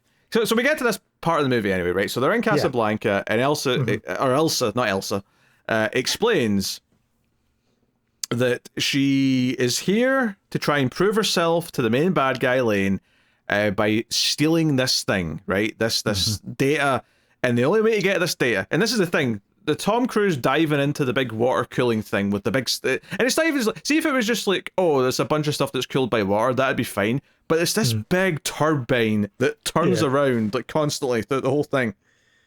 But he is not actually going down there to steal the thing. He's just going down there to swap out a computer slot, because that'll put in the credentials for Simon Pegg to just walk in and give him the credentials to open the vault. Because this vault, not only does it do an eye scan, facial recognition, voice, DNA, it even has like it analyzes how you move and walk, and it can tell if you're not the person. You know, this sequence, both the walking bit and this underground vault thing that they gotta switch out the credentials for, they both reminded me of that stupid ass laser hallway sequence in the original Resident Evil. Yeah, it's gone. Like they just had that same sort of weird vibe of like, this is clearly too complicated. This is clearly just too much, all being piled on one after another. Joe, I think part of this is here. Not so much. I mean, I think they had the idea for the water bit and they wanted to do it. It's, we'll do it underwater. You'll have to hold his breath, because that's the big thing. He has to hold his breath for 3 minutes. Right. I think the complicated like things that Benji has to go through, though, like all the security like stages of getting into this vault, this reads to me as they said, okay, we need a reason for them to have to do this other big thing that Tom Cruise is doing. How do we do that? Well, in this franchise, we've already had IMF successfully get past retinal scans. They have the fake faces, the masks. They have all this stuff that we've seen them use. What's the one thing we can add on that none of that would work against? Oh, the computer like can tell from their body language that they're not like that. Feels like a filling in like a potential plot hole to me, where like this the face mask wouldn't be enough for this. Right. Here's a question. Couldn't they just show up on crutches and a cast? Just put a cast on Benji's leg, walk in with crutches, talk to the guards who were standing right there and say, hey, I know this thing's doing my walk, but I passed the other tests, and clearly I'm not going to walk the same. So, what do we do here, boys? I say, well, come back in 3 months when you're back in top shape. I mean, it's an inventive solution, and it would maybe have been more fun to actually see him try to convince the guards that he was injured or something, but... Yeah, I mean, I'm not saying that, this was, like you're saying, all built around the idea of how do we get Tom Cruise to hold his breath for 3 minutes underwater. Yes. It didn't matter what they were doing upstairs. It had to work around the fact of they can fake identities to such a convincing extent that we have to do something that's one step further. Yeah, and just to compare it to a scene from the last movie, which I think is a valid comparison. Mm-hmm. Remember that in the last movie we had the whole scene where they had the two meetings at the same time, and one part of the other meeting couldn't go ahead until they got like the diamonds from the other part, or they got the papers printed from the other part. So they both relied on the other one doing something first. So there was this constant like stalling for time in the other part, and that was very tense. It was very fun. It was very dynamic. Yeah. I think here, the entire ticking time clock of Simon Pegg walking through these security measures was just a dud in terms of caring. There was nothing fun about like him going through all this stuff. There was no. I don't know. It felt a lot more ham-fisted to me. Like it felt like a writing excuse just for the Tom Cruise part, as opposed to both things equally are part of the fun. Well, that's the issue. It's 2 clocks. They've got 2 clocks going on of they have to get this done before Benji gets into the room. But also, Tom Cruise can only hold his breath for 3 minutes. And they go out of your way to the audience to not only show the timer on his wrist, but also show an oxygen meter of how much longer he can hold his breath is on his forearm. You don't need both. I think that the sequence would have been far more tense if you cut out the idea of we have to do this before Benji gets to a certain point, because there's no reason that they couldn't done this first and then let Benji into the building. That would have been just as valid. Instead, have it focused on the oxygen meter. Have it just solely focused on showing that tick down. I thought you just said something interesting to me there. Yeah, why didn't they just do it first? Why didn't they just do it like 2 hours earlier? As far as I can tell, there probably was some little throwaway line of like, the only way we could do it is if this turbine has to go down at this specific time or something. But no, as far as I can tell, there is no reason why they can't. Like, was there like a little bit where Benji like had like a little electrical device on him that he pressed that helped them somehow? Because he had to be like near something in the building? I don't know. As he was going into the building, he knocked out like some camera or something like that allowed them to land on top. But that didn't feel like it was something he had to be inside the building for. All they had to do was had Benji chill out in the lobby for like 30 seconds. Have him stay up there, and that would have been enough. This annoys me even more now. I think this is just a very poor sequence. So this is supposed to be the big set piece thing in the middle, and I just don't think it's very well constructed. I don't think the actual set piece part's very good. The only part of it I kind of like, because again it's a bit more fun and playful, is when he's swapping out the data disk things, and he he sort of mixes them up, and he can't tell which one is which, and he has to just kind of like hope that the one he's putting in is the Simon Pegg one.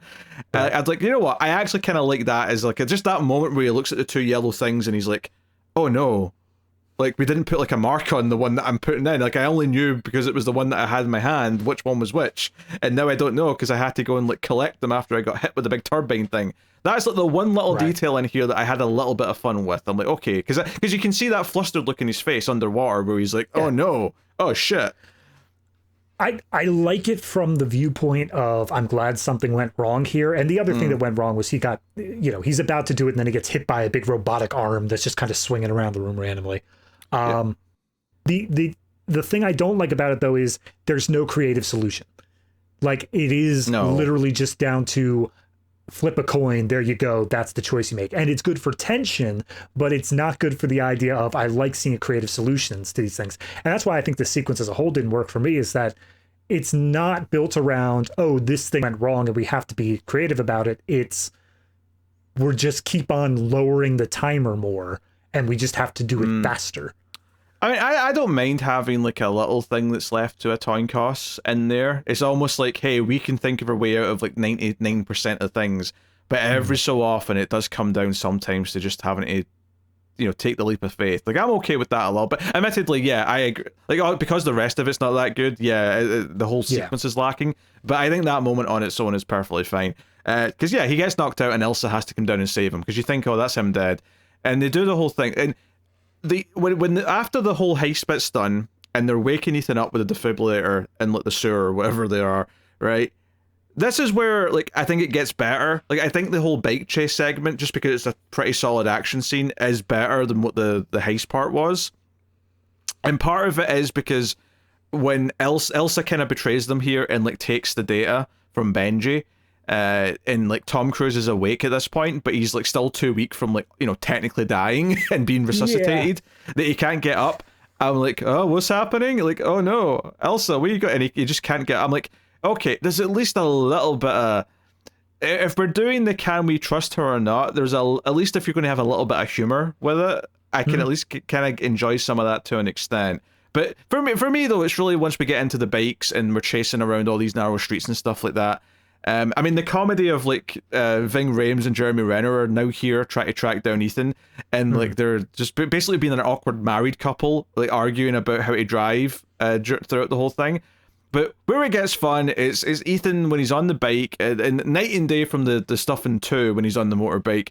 Here, the fun stuff is that when he's going around all these corners on this, like, mountainside road, and the camera's, like, with him going really low as he leans over to turn. Yeah. I'm like, okay, this stuff actually feels quite intense. Like, just from, like, a visual action perspective, I think it looks good. No, it's a great action scene. I don't consider it to be like a set piece stunt because it's not like a big, like, thing. It's just an action chase sequence. Well, yeah, but when I say, like, stop thinking specifically only in set pieces. Like, the entire thing is a set piece, right? But, like, what makes it impressive is these, like, sort of more grounded stunt elements, where it is... Dude, because that's the thing, all he's doing is turning on a road, but it feels and looks really good because it is this, like, you know, close up. He looks like it's him on the bike, and he's doing the really low angle leaning over. It feels really windy, and it feels really kind of dangerous. That's what makes it work. And so, again, you have to kind of remove the context of the rest of the movie, which I don't think is very good. But in a vacuum, the actual sequence is pretty solid. And, you know, like, the ending of it, which is Elsa basically just stands in the road, and he has to, like, she basically just gambles on the fact that he won't hit her because he cares and he's good. And it's like, oh, that's just adding to her, like, kind of, maybe she's evil, maybe she isn't, you know? Yeah, she gets back on her bike, drives away, and seemingly takes the disc back to Solomon Lane. So no. She doesn't go to Solomon Lane because that's... No, but I'm saying from Tom Cruise's perspective. Right. Okay. Yeah. Because this is actually my next problem with the movie is that out of nowhere we start introducing the leader of the British intelligence agency that she works for, because she went undercover for the British intel, which makes sense because she's English, right? Sure. Yep. And she meets up with her boss, and he is, like, so clearly a bad guy. Like, it's just not even a joke. I'll be honest with you. There was a brief moment, because I was expecting her to go back to Solomon Lane, who also is a white guy with these big, thick-rimmed glasses. I thought for a moment there, like, okay, so she went back to Solomon. Like, I didn't realize this was a separate guy for a second until they started talking, and I was like, oh, wait, okay. I'm just going to say this is another example of your weird face blindness coming in, because they don't look alike. Look, Tim, I have no idea what you're talking about. Very good. Because basically all he says to her is like, oh, you can't get out of this undercover. Like, because she thinks she's done. She's like, oh, hey, I got this list back for the syndicate. We're done, right? I can come home and stop being, like, undercover. I want to get away from this life. And he's like, no, Elsa, you will not. In fact, only me and a couple of people know that you're actually undercover. It'd be a shame if we forgot about that, and then you would just be a terrorist. So, get back to work. What was that from? Maybe you can remind me. There was another, I think it might have been a TV show instead of a movie, but there was something where it was a guy who was undercover, and then, like, the only person who knew that he was undercover died, and so he was forced trying to, like, clear his name. I know that's been done. Oh, yeah. No, I feel like I've even talked about it on a show. I cannot remember, though. I cannot remember. It was bugging me like crazy where that happened. But yeah, no, he's so laughably evil here. Even when he's supposed to be the head, like, the fact that she's like, no, I'm risking my life constantly. And she's like, yeah, that's your job. Get back out there. Do it some more. Yeah, it's by the time that it's revealed what they do with his character, which isn't, actually destroy the world evil, just government bureaucracy evil, which is a totally different type, it still feels completely predictable, and it doesn't feel like there was any sort of switch up there. It's just what they were doing. Yeah, you have to assume that he's trying to get her killed, because obviously when she does go back to Lane, and then they check the USB stick she brought, and it's blank, and it turns out, because later on when she tells this to Benji, because we know Benji made a copy, because Tom Cruise is like, hey Benji, tell me you made a copy of that, right? And he's like, of course I did, we've got it. It turns out that no, he didn't delete it. Like, he gave her a genuine copy, but it turns out our British intelligence man here had a little like phone doing like a deletion thing when she put it down on the newspaper. It's like, okay, so he must have known that was going to get her in trouble with the bad guy, because the bad guy, when he finds out that this is empty, he's like, Elsa, I'm ready to be evil and kill you now. This is the one plot bit that I from his perspective of putting her in trouble, I kind of get. I understand where he's like just basically trying to take her out as a used asset.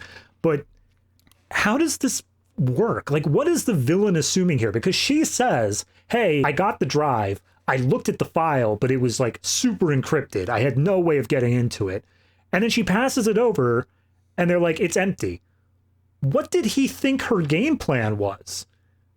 Did he think that they weren't going to check the drive? Did they think that, like, they were going to think that it looks empty, but actually it's doubly encrypted? Like, what did he think her plan was, and why is he so pissed off at her? It just, I wasn't into any of this. And it turns out, of course, when our main team look into this drive, who are now all together, of course, because they've been together since the motorbike chase, or after that chase, is like, hey, this list is super encrypted and we can't just hack into it. It literally needs to have like voice recognition and like a passphrase from only one person in the world. And they're like, wait, who's the one person?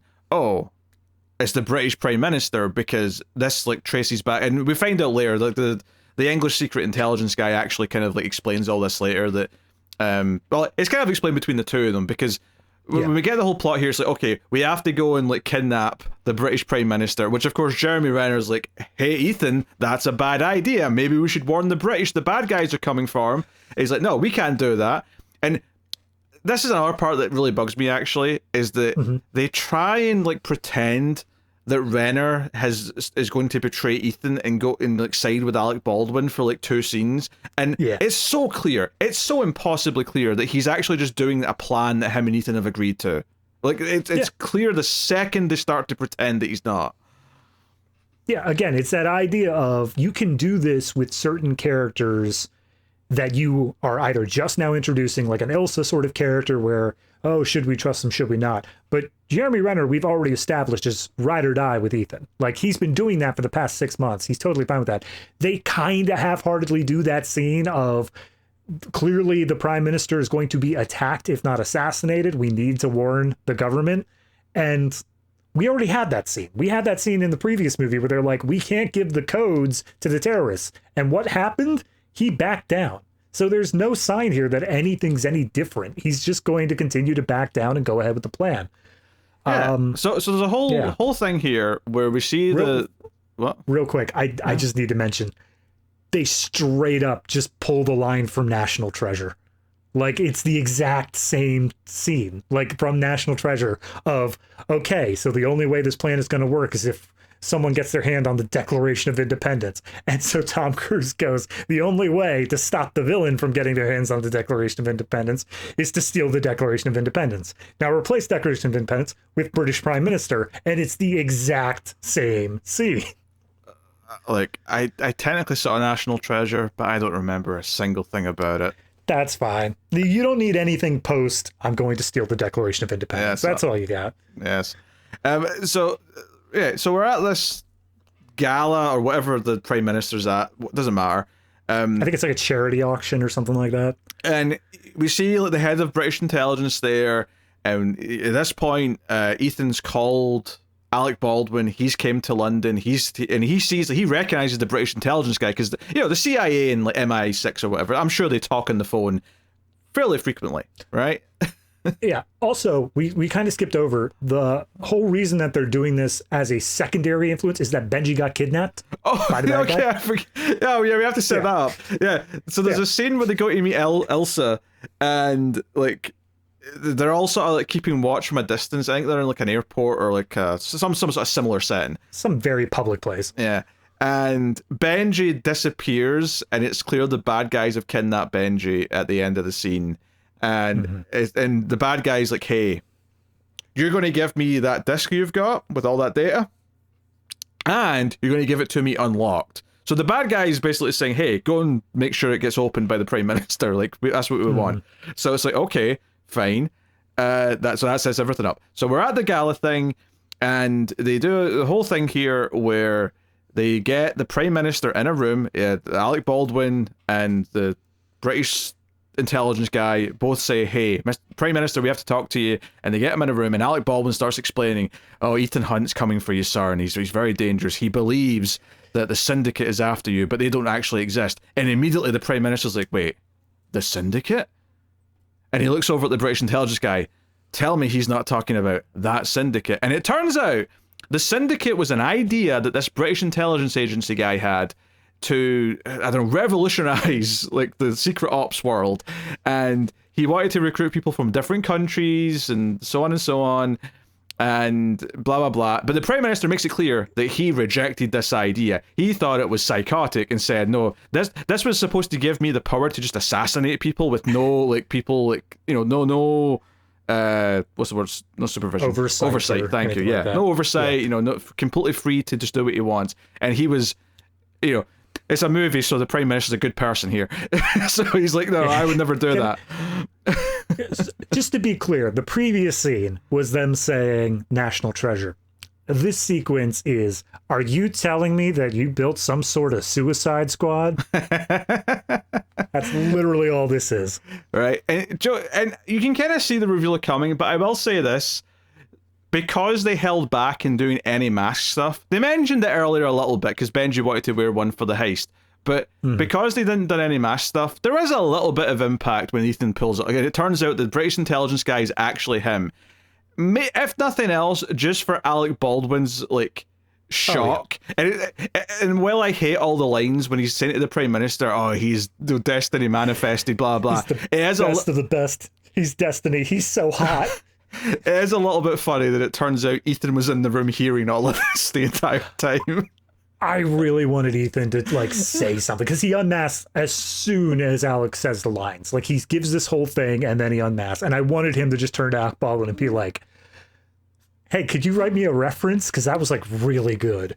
Like any little jokey line there. What you were saying though, of they were holding off on the mask, I agree. For the most part, I think that in scene, it really works. But from a meta standpoint, because it's so obvious that Jeremy Renner and him, who Jeremy Renner is in the room at this point, because it's so obvious that they had a plan to work together here, I was just waiting for it. Like the whole time, from the moment where he turns to the two guards as he closes the doors and says, and don't let anybody into this room. I'm like, that's Ethan. When are we going to get the reveal? No, I think it's really obvious to the audience that it's Ethan. I do think the reveal still works in and of itself, though. And obviously the entire point of this scene is that Alec Baldwin not only gets confirmation that all this exists, even though he kind of just decided it was fake, like he didn't really have any evidence. He also, like, by the end of the scene is like pro Ethan Hunt and understands what's happened. Like, because when the real British intelligence guy shows up, and like they sort of deal with him quickly and like dart him with the truth serum, and he starts like just admitting to things.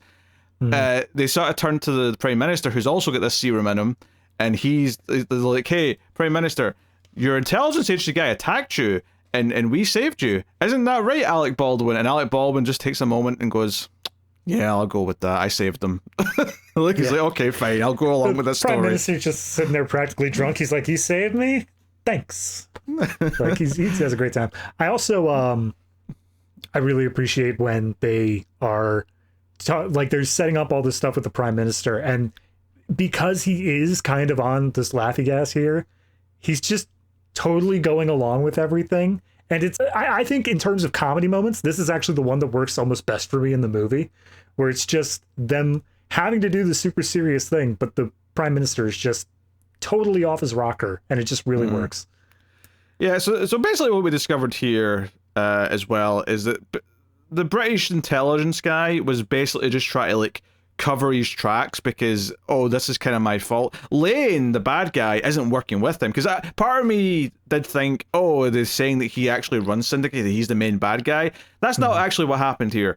What happened here is that Lane was one of the ex-operatives that he recruited for the Syndicate plan, and then Lane liked the idea and stole it from him and is doing it as this terrorist group now. Yes. So the British intelligence guy was just trying to like disconnect like any of the British government's involvement with any of this. It's like, oh no, we'll look really bad if it turns out we are the ones who kind of set all this up and gave them the idea. So we better, and that's the other thing. So it turns out the list that we keep, this data that they want, right? The red box. They get the Prime Minister to unlock it.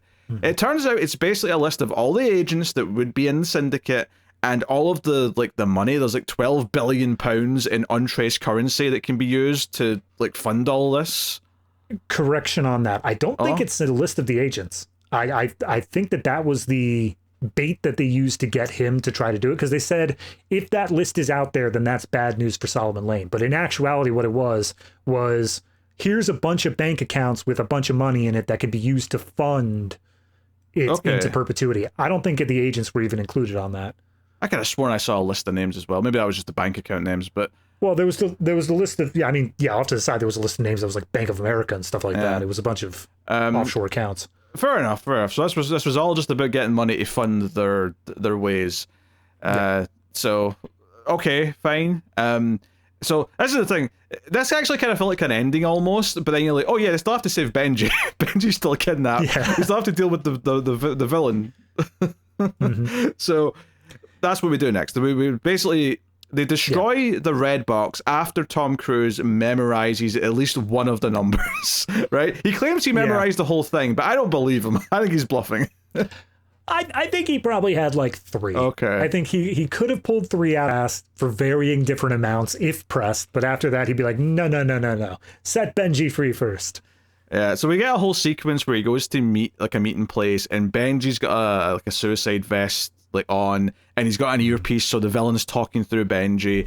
Elsa's sitting there as well, and it feels like, oh, we're all screwed. But this is when Tom Cruise is like, yeah, you knew that we'd end up here no matter what. But here's the thing. So did I. Hate it. Like this is the climactic point. This is them not quite face to face, but it is them talking to each other where they're able to sit and just have a discussion of philosophy, I guess is the best way to say it, or a breakdown of each other's characters, where it's like Lane is saying, oh, I know everything about you, Ethan, because I'm this master manipulator. Yeah. And then Ethan bounces back with but I know everything about you because I've been studying you for months. And it feels like the end of a plot that I didn't get to see. Like none of this felt like it was really foreshadowed going into it. It didn't feel like Tom Cruise did know this much about him. It didn't feel like Lane knew this much about Ethan. It just felt completely separate.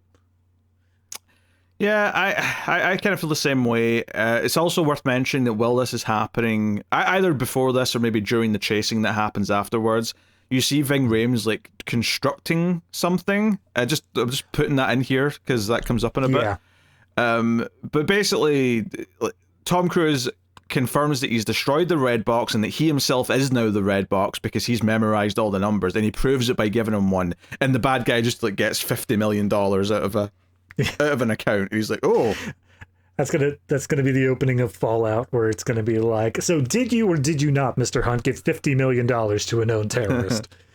Untraceable money. They won't know about that. It's fine. No, they said that.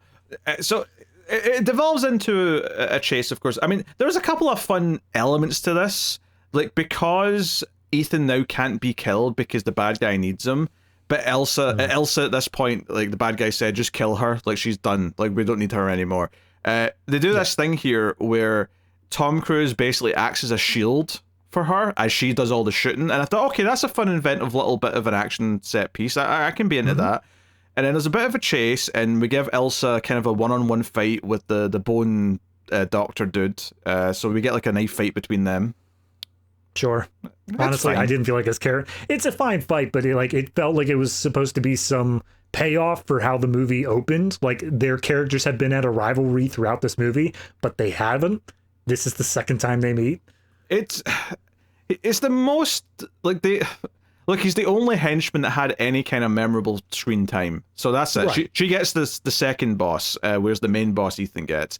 Yes. So they get chased. So I actually kind of like how it ends. I do think the final moment where Ethan tricks him down this hole in this building, and then it turns out they've set up this glass cage that they just kind of prop up, and it's like bulletproof, and it kind of, you know, it's like it's poetry at Rhames, because the movie started with Ethan in a glass box being gassed.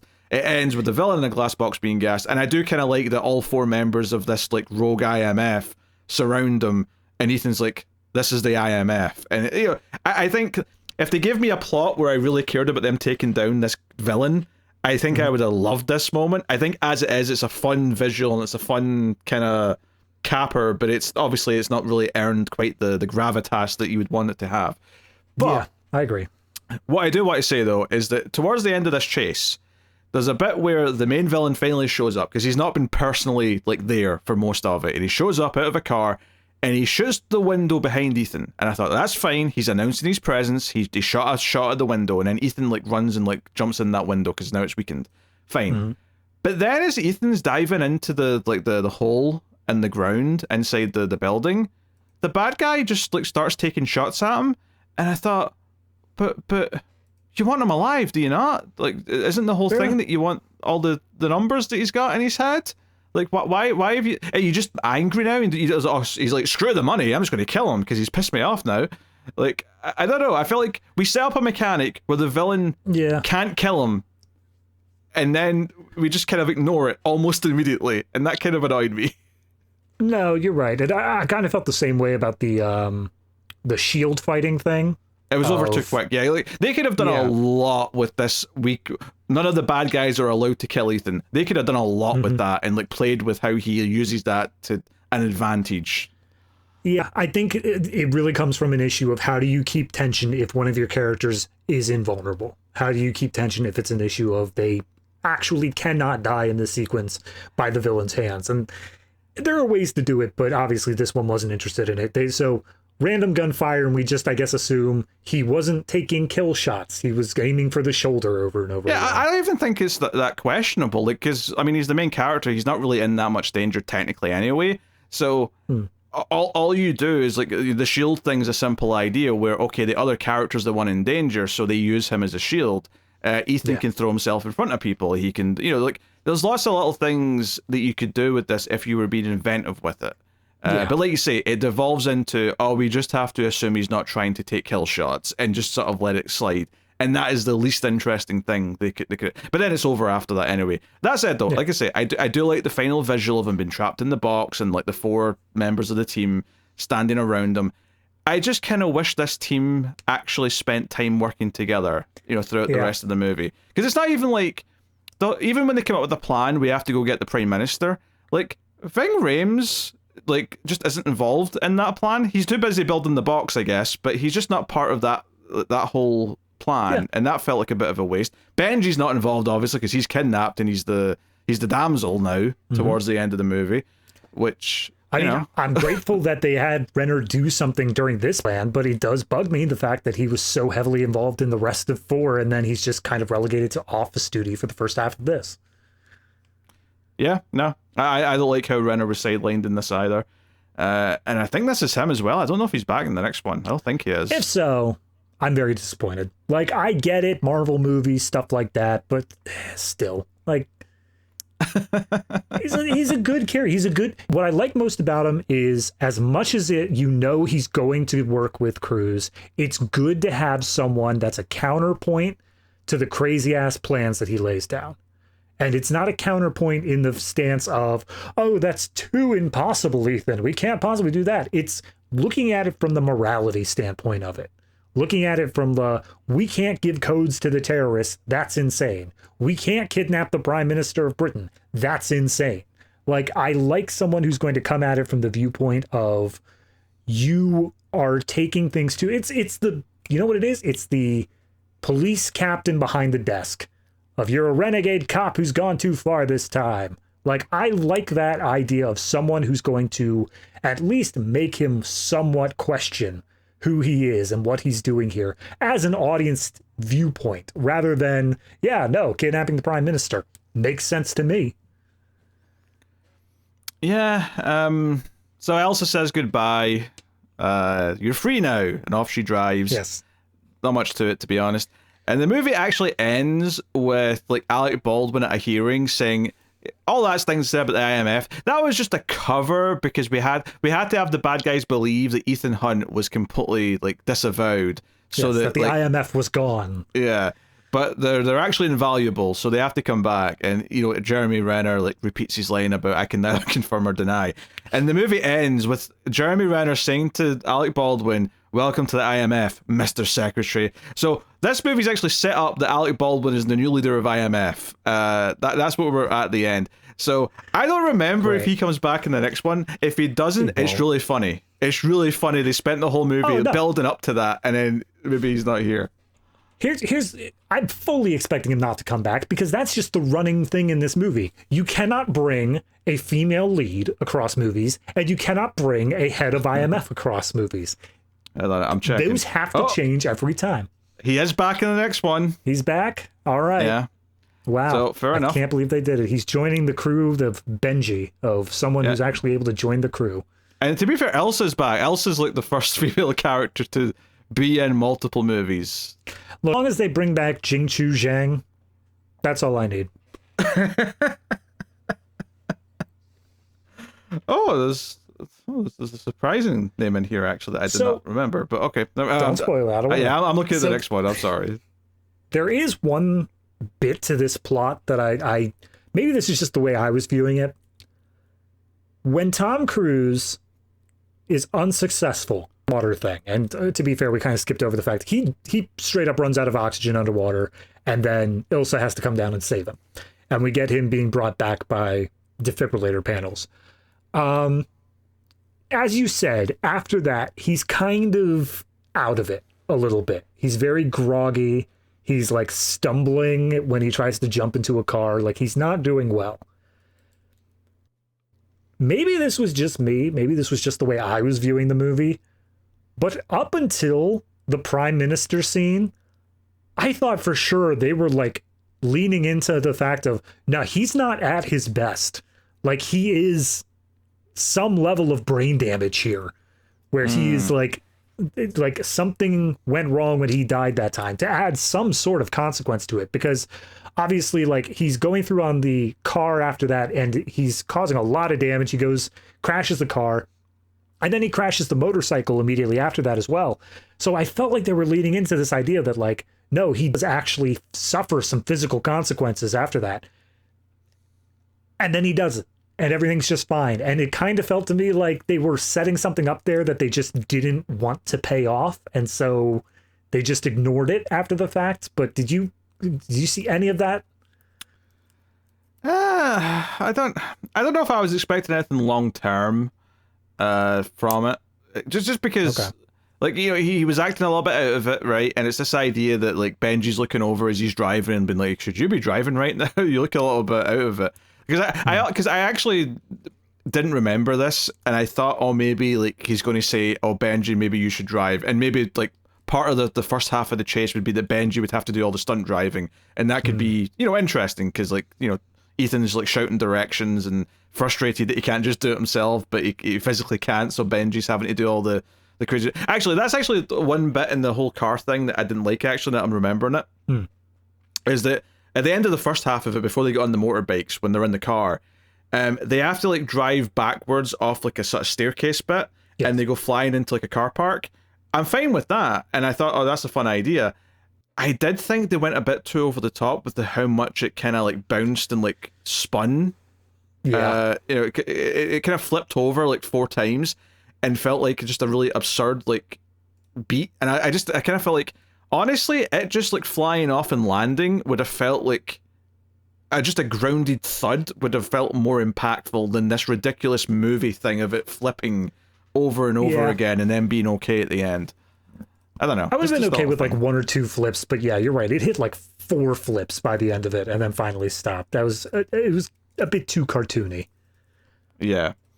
And then he does have sunglasses for when he's on the bike, I think, but he's not in a leather jacket this time. He's in like a Hawaiian shirt or something. It's everyone else is wearing leather jackets though. Everyone else got the full biker gear.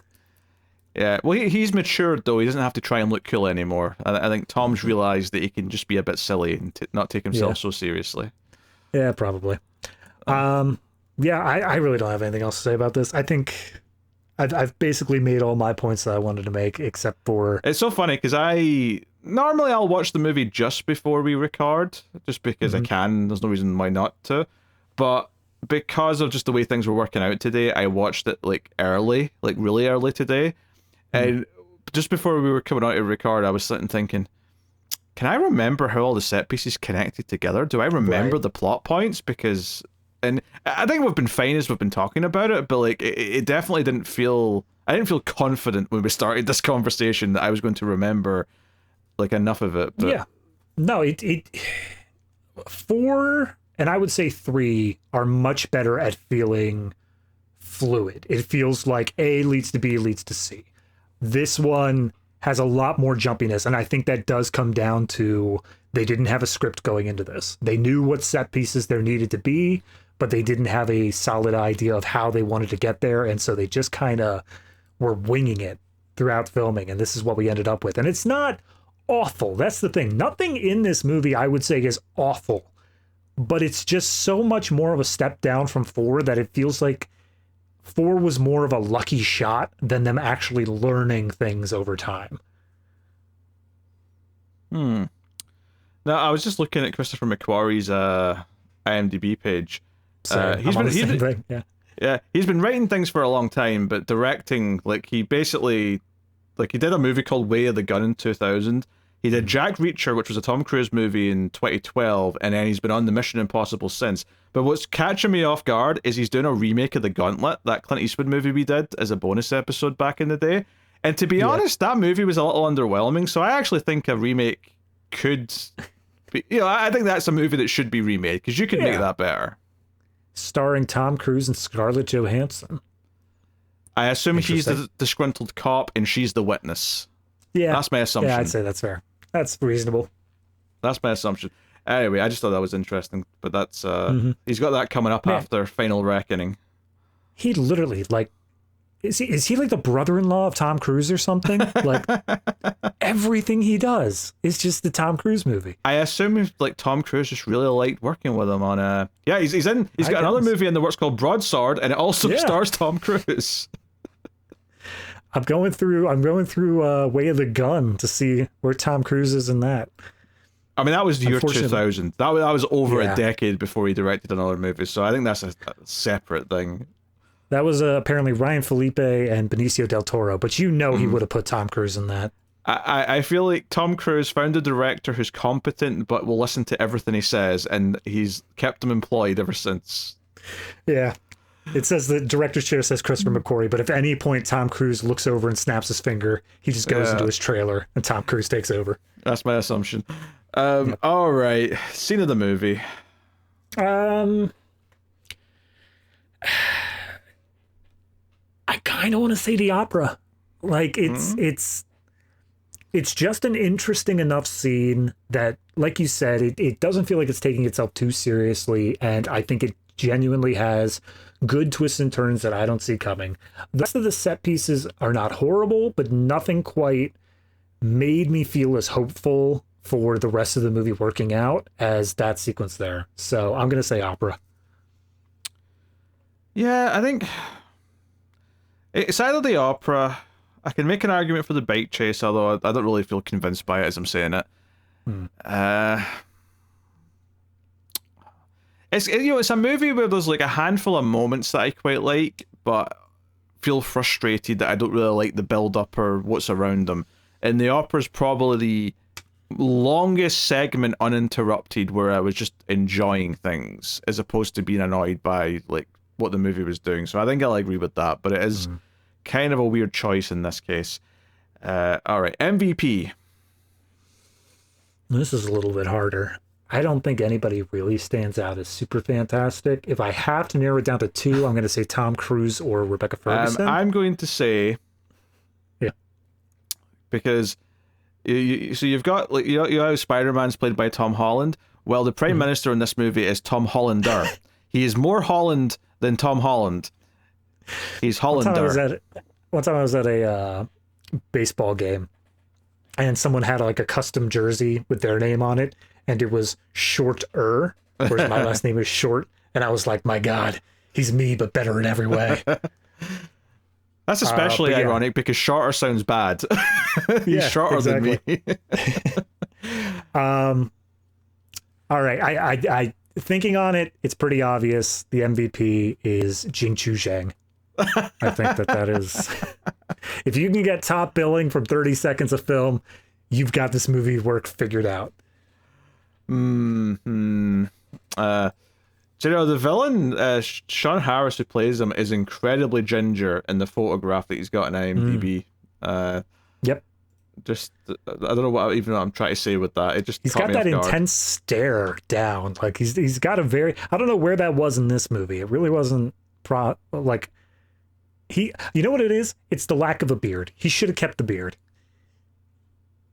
Well, I can see it. I don't know who I'm picking for this. I don't know. Like, I almost want to give it to Rebecca Ferguson just because, like, she does do a lot with what she's given, but I kind of hate the plot around her character so much that it's hard to feel good about it. I would say secondarily from Jing Chu Zhang is Christopher McQuarrie, because he managed to turn this one movie into 4 for the rest of the franchise. Like, he runs it out from here. Like, you're not going to like this, but I'm going Simon Pegg. Okay. I'm not against it. I just think he's not used well here. So I don't think anyone else is used well. I think at least he's got a little bit of heart, and like you can kind of care about him a little bit. That's the best I've got for you.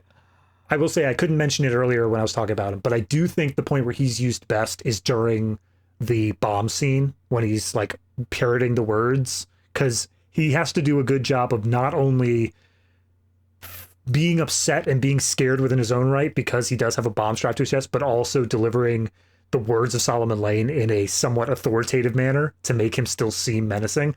I think he threads the needle well there. So kudos on that one scene. All right, rapid fire visuals. I don't think it does anything fantastic with any of them, and I think the underwater scene is actually just hard to watch. So I'm gonna say 6. Yeah, I think I'd say it looks solid enough, but I'll say 6.5. That's what you get from me. Audio, I didn't notice anything really interesting with the score. You pointed out that thing about the opera music. I didn't even notice that. I mean, it doesn't do a lot in terms of anything fantastic. I'd say 6.5. I think I'm a bit higher on the audio than you. Not only the opera notes being slipped in there, but I think this might actually have the best score in the sense that it kind of works in some of the notes from the Mission Impossible theme in sort of more dramatic ways. Like, for example, in the ending when they're trapping him in the box, there's kind of this sort of climactic "dan-dan-dan," like sort of playing that has like a different cadence. I think it kind of stuck out to me as trying to kind of use the pieces in a bit more of a diverse way. So I think I'm definitely more in the 7.5 range for audio. Acting. I mean, I wouldn't say anybody's bad. I don't think that the villain and the leader of the, I guess MI6, whatever the British one was, the other guy with glasses. British intelligence man. Yeah, I don't think either of them really deliver in any meaningful way, and they're the ones who are essentially the antagonists, are essentially the villains, so that's kind of a letdown there. I think I'm still going to settle at a good with 7.0, but it's just barely scraping that one by. That's mostly from the other actors who I'm more familiar with. Yeah, I mean, all the regulars are all solid. Mm-hmm.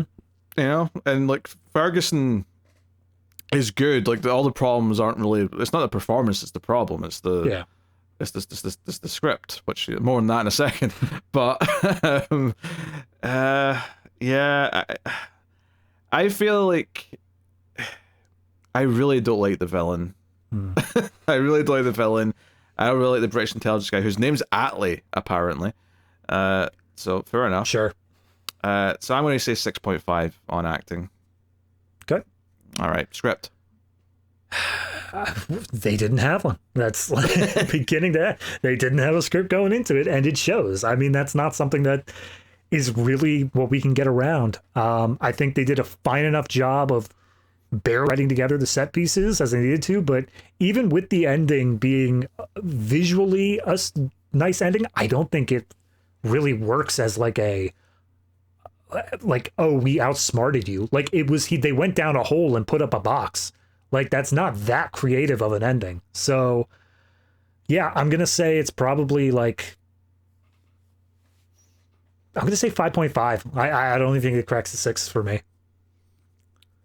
Yeah, if anything, I thought we were going to go lower than that. I'm going to go with just a straight 5. Right. I guess it's impressive from the perspective of not having a script. It worked out better than you would think. Right. For not having a script, so I guess give it some credit. But like there's still just like a ceiling there that you can't overcome from that, I think. So that's that. Yep. Production value. I mean, this is the only one that's probably going to get some major value in. They shot on a lot of locations. They did quite a good amount of work in that. The plane takeoff was obviously impressive. I think production value, it still manages to hold as strong as it did from 4. So I think I'm just going to give it the same amount as 8.5. Yeah, I mean, obviously it's a high production value movie. It's got a lot of money. It's got locations all over the world. It's got practical stuff. It's got visual effects. It's got lots of stars. It never feels like money is remotely an issue, certainly. So I think I got to go even just up to like an 8 on production value. It just has that. Like there's no taking that away from it. So Fair enough. With all that said, what is your final score out of 10 for Mission Impossible Rogue Nation? What this really comes down to is, do I like this more of the same or less than 3? Because I think 3 was where we started moving in the right direction. 4 is kind of where I'm not going to say peaked because I haven't seen the rest of the series, but so far has been the high point. And this is lesser than, but the question is, does it drop down to under what I thought of 3? I think I like 3 slightly more, but for a lot of different reasons. Mainly the villain working, and that does a lot of pull in making me care for the characters when I think they are actually under a major threat. So collectively, I think I'm still probably going to give this the same score as a 7. It doesn't feel like it drops down to a 6.5 for me, but it is, if I had to rank them, slightly beneath 3 in my eyes. Yeah, I was thinking about where I put this versus like 1 and 3 as I was watching it. Having talked about it though as well, I think I'm more frustrated with this one, and it's more disappointing after Ghost Protocol. So while I do think there's elements here that aren't in 1 and 3 that I like, that are still kind of lingering from 4, that I hope are kind of still there for going forward, ultimately I think that the set pieces in 1 are better. I think the villain in 3 is better. I think I have to go lower in this. I think I have to go with a 6. I just think that the story problems and all the things that frustrate me just cannot have it go higher than that. There's things in it I like. I don't think it's like a painful watch or anything, but it's definitely a lot more of a mixed bag, and I'm like, I had a lot to say, and it felt like we were mostly critiquing it rather than praising what worked in this case. Right. So no, that's fair. And then in terms of making the cut, I'm going to go ahead and say cutting it close. I think that's where I'm landing. I would say no. I would say it doesn't make the cut. Really? I think we have been far too negative this entire discussion to pretend that it's cutting it close. I get what you're saying, but I think that it's negative only in the viewpoint compared to 4. I think that if these were all just things that were in a vacuum on their own, I think that still is a okay movie. And like I said, that's kind of what I let off is I don't think it's bad in any particular section. Okay. It's only less than 4 in every category. And that's kind of why I think on its own, it would still just be cutting it close. Yeah, but even like 3 I wanted to put in cutting it close, so I think this is not making the cut. 3 did go in cutting it close, and that's what I'm saying. It's so close to 3 in that barrier for me. Nah, I think it's a step down. I would say it doesn't make the cut. All right, well, in these situations, we need to agree. I will concede. I will step back, but let it be known I did want to give it just a little bit higher. Yes. The Jeremy Renner to my Ethan Hunt. Thank you. Yes. You're insane. How could you put it in cut from the collection? It's perfectly valid. All right, everyone. That is the show. Obviously, we'll be back with Fallout, Mission Impossible Fallout, that is, next week. You can support the show and all the content over at patreon.com/MailFuzzTV and help keep all the content coming. You get bonus shows. Me and David do 2 monthly shows on Patreon or via YouTube membership if that's more your thing. Any support from any direction is greatly appreciated. But you get extra reels where we review some of the worst movies ever made, and you also get Criterion Cut where we review films from the Criterion Collection, which is very much the opposite of extra reels in a lot of ways. So if you want to hear us talk about absolute terrible films that have reputations that are beyond your wildest dreams, you can get that on extra reels. But yeah, that's the show, everyone. Thank you very much for joining us.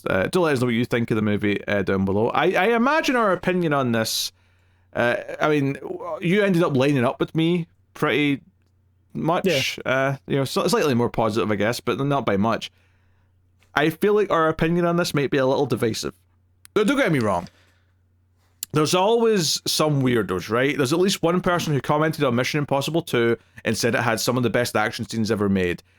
And I just don't know what they're watching. But I feel like this one I do actually see genuine praise for. I see people rank this at the top and rank Ghost Protocol near the bottom. And I don't understand those people, but I do know those people exist. Look, I don't care what they have to say. Look, audience, directly, I don't want you to comment at all. I don't want you to leave any sort of comment. Don't follow us over on Blue Sky and talk to us there either. And I definitely don't want to see anything on the Patreon. Don't do it if you have positive opinions of this movie. Don't you dare defend it. Interesting tactic. We'll see how it plays out. Yeah, I'm trying a little reverse psychology there. We'll see what happens. That's the show, everyone. Thank you very much for joining us. Keep watching movies, and if you can get it, it's always nice to have diplomatic immunity.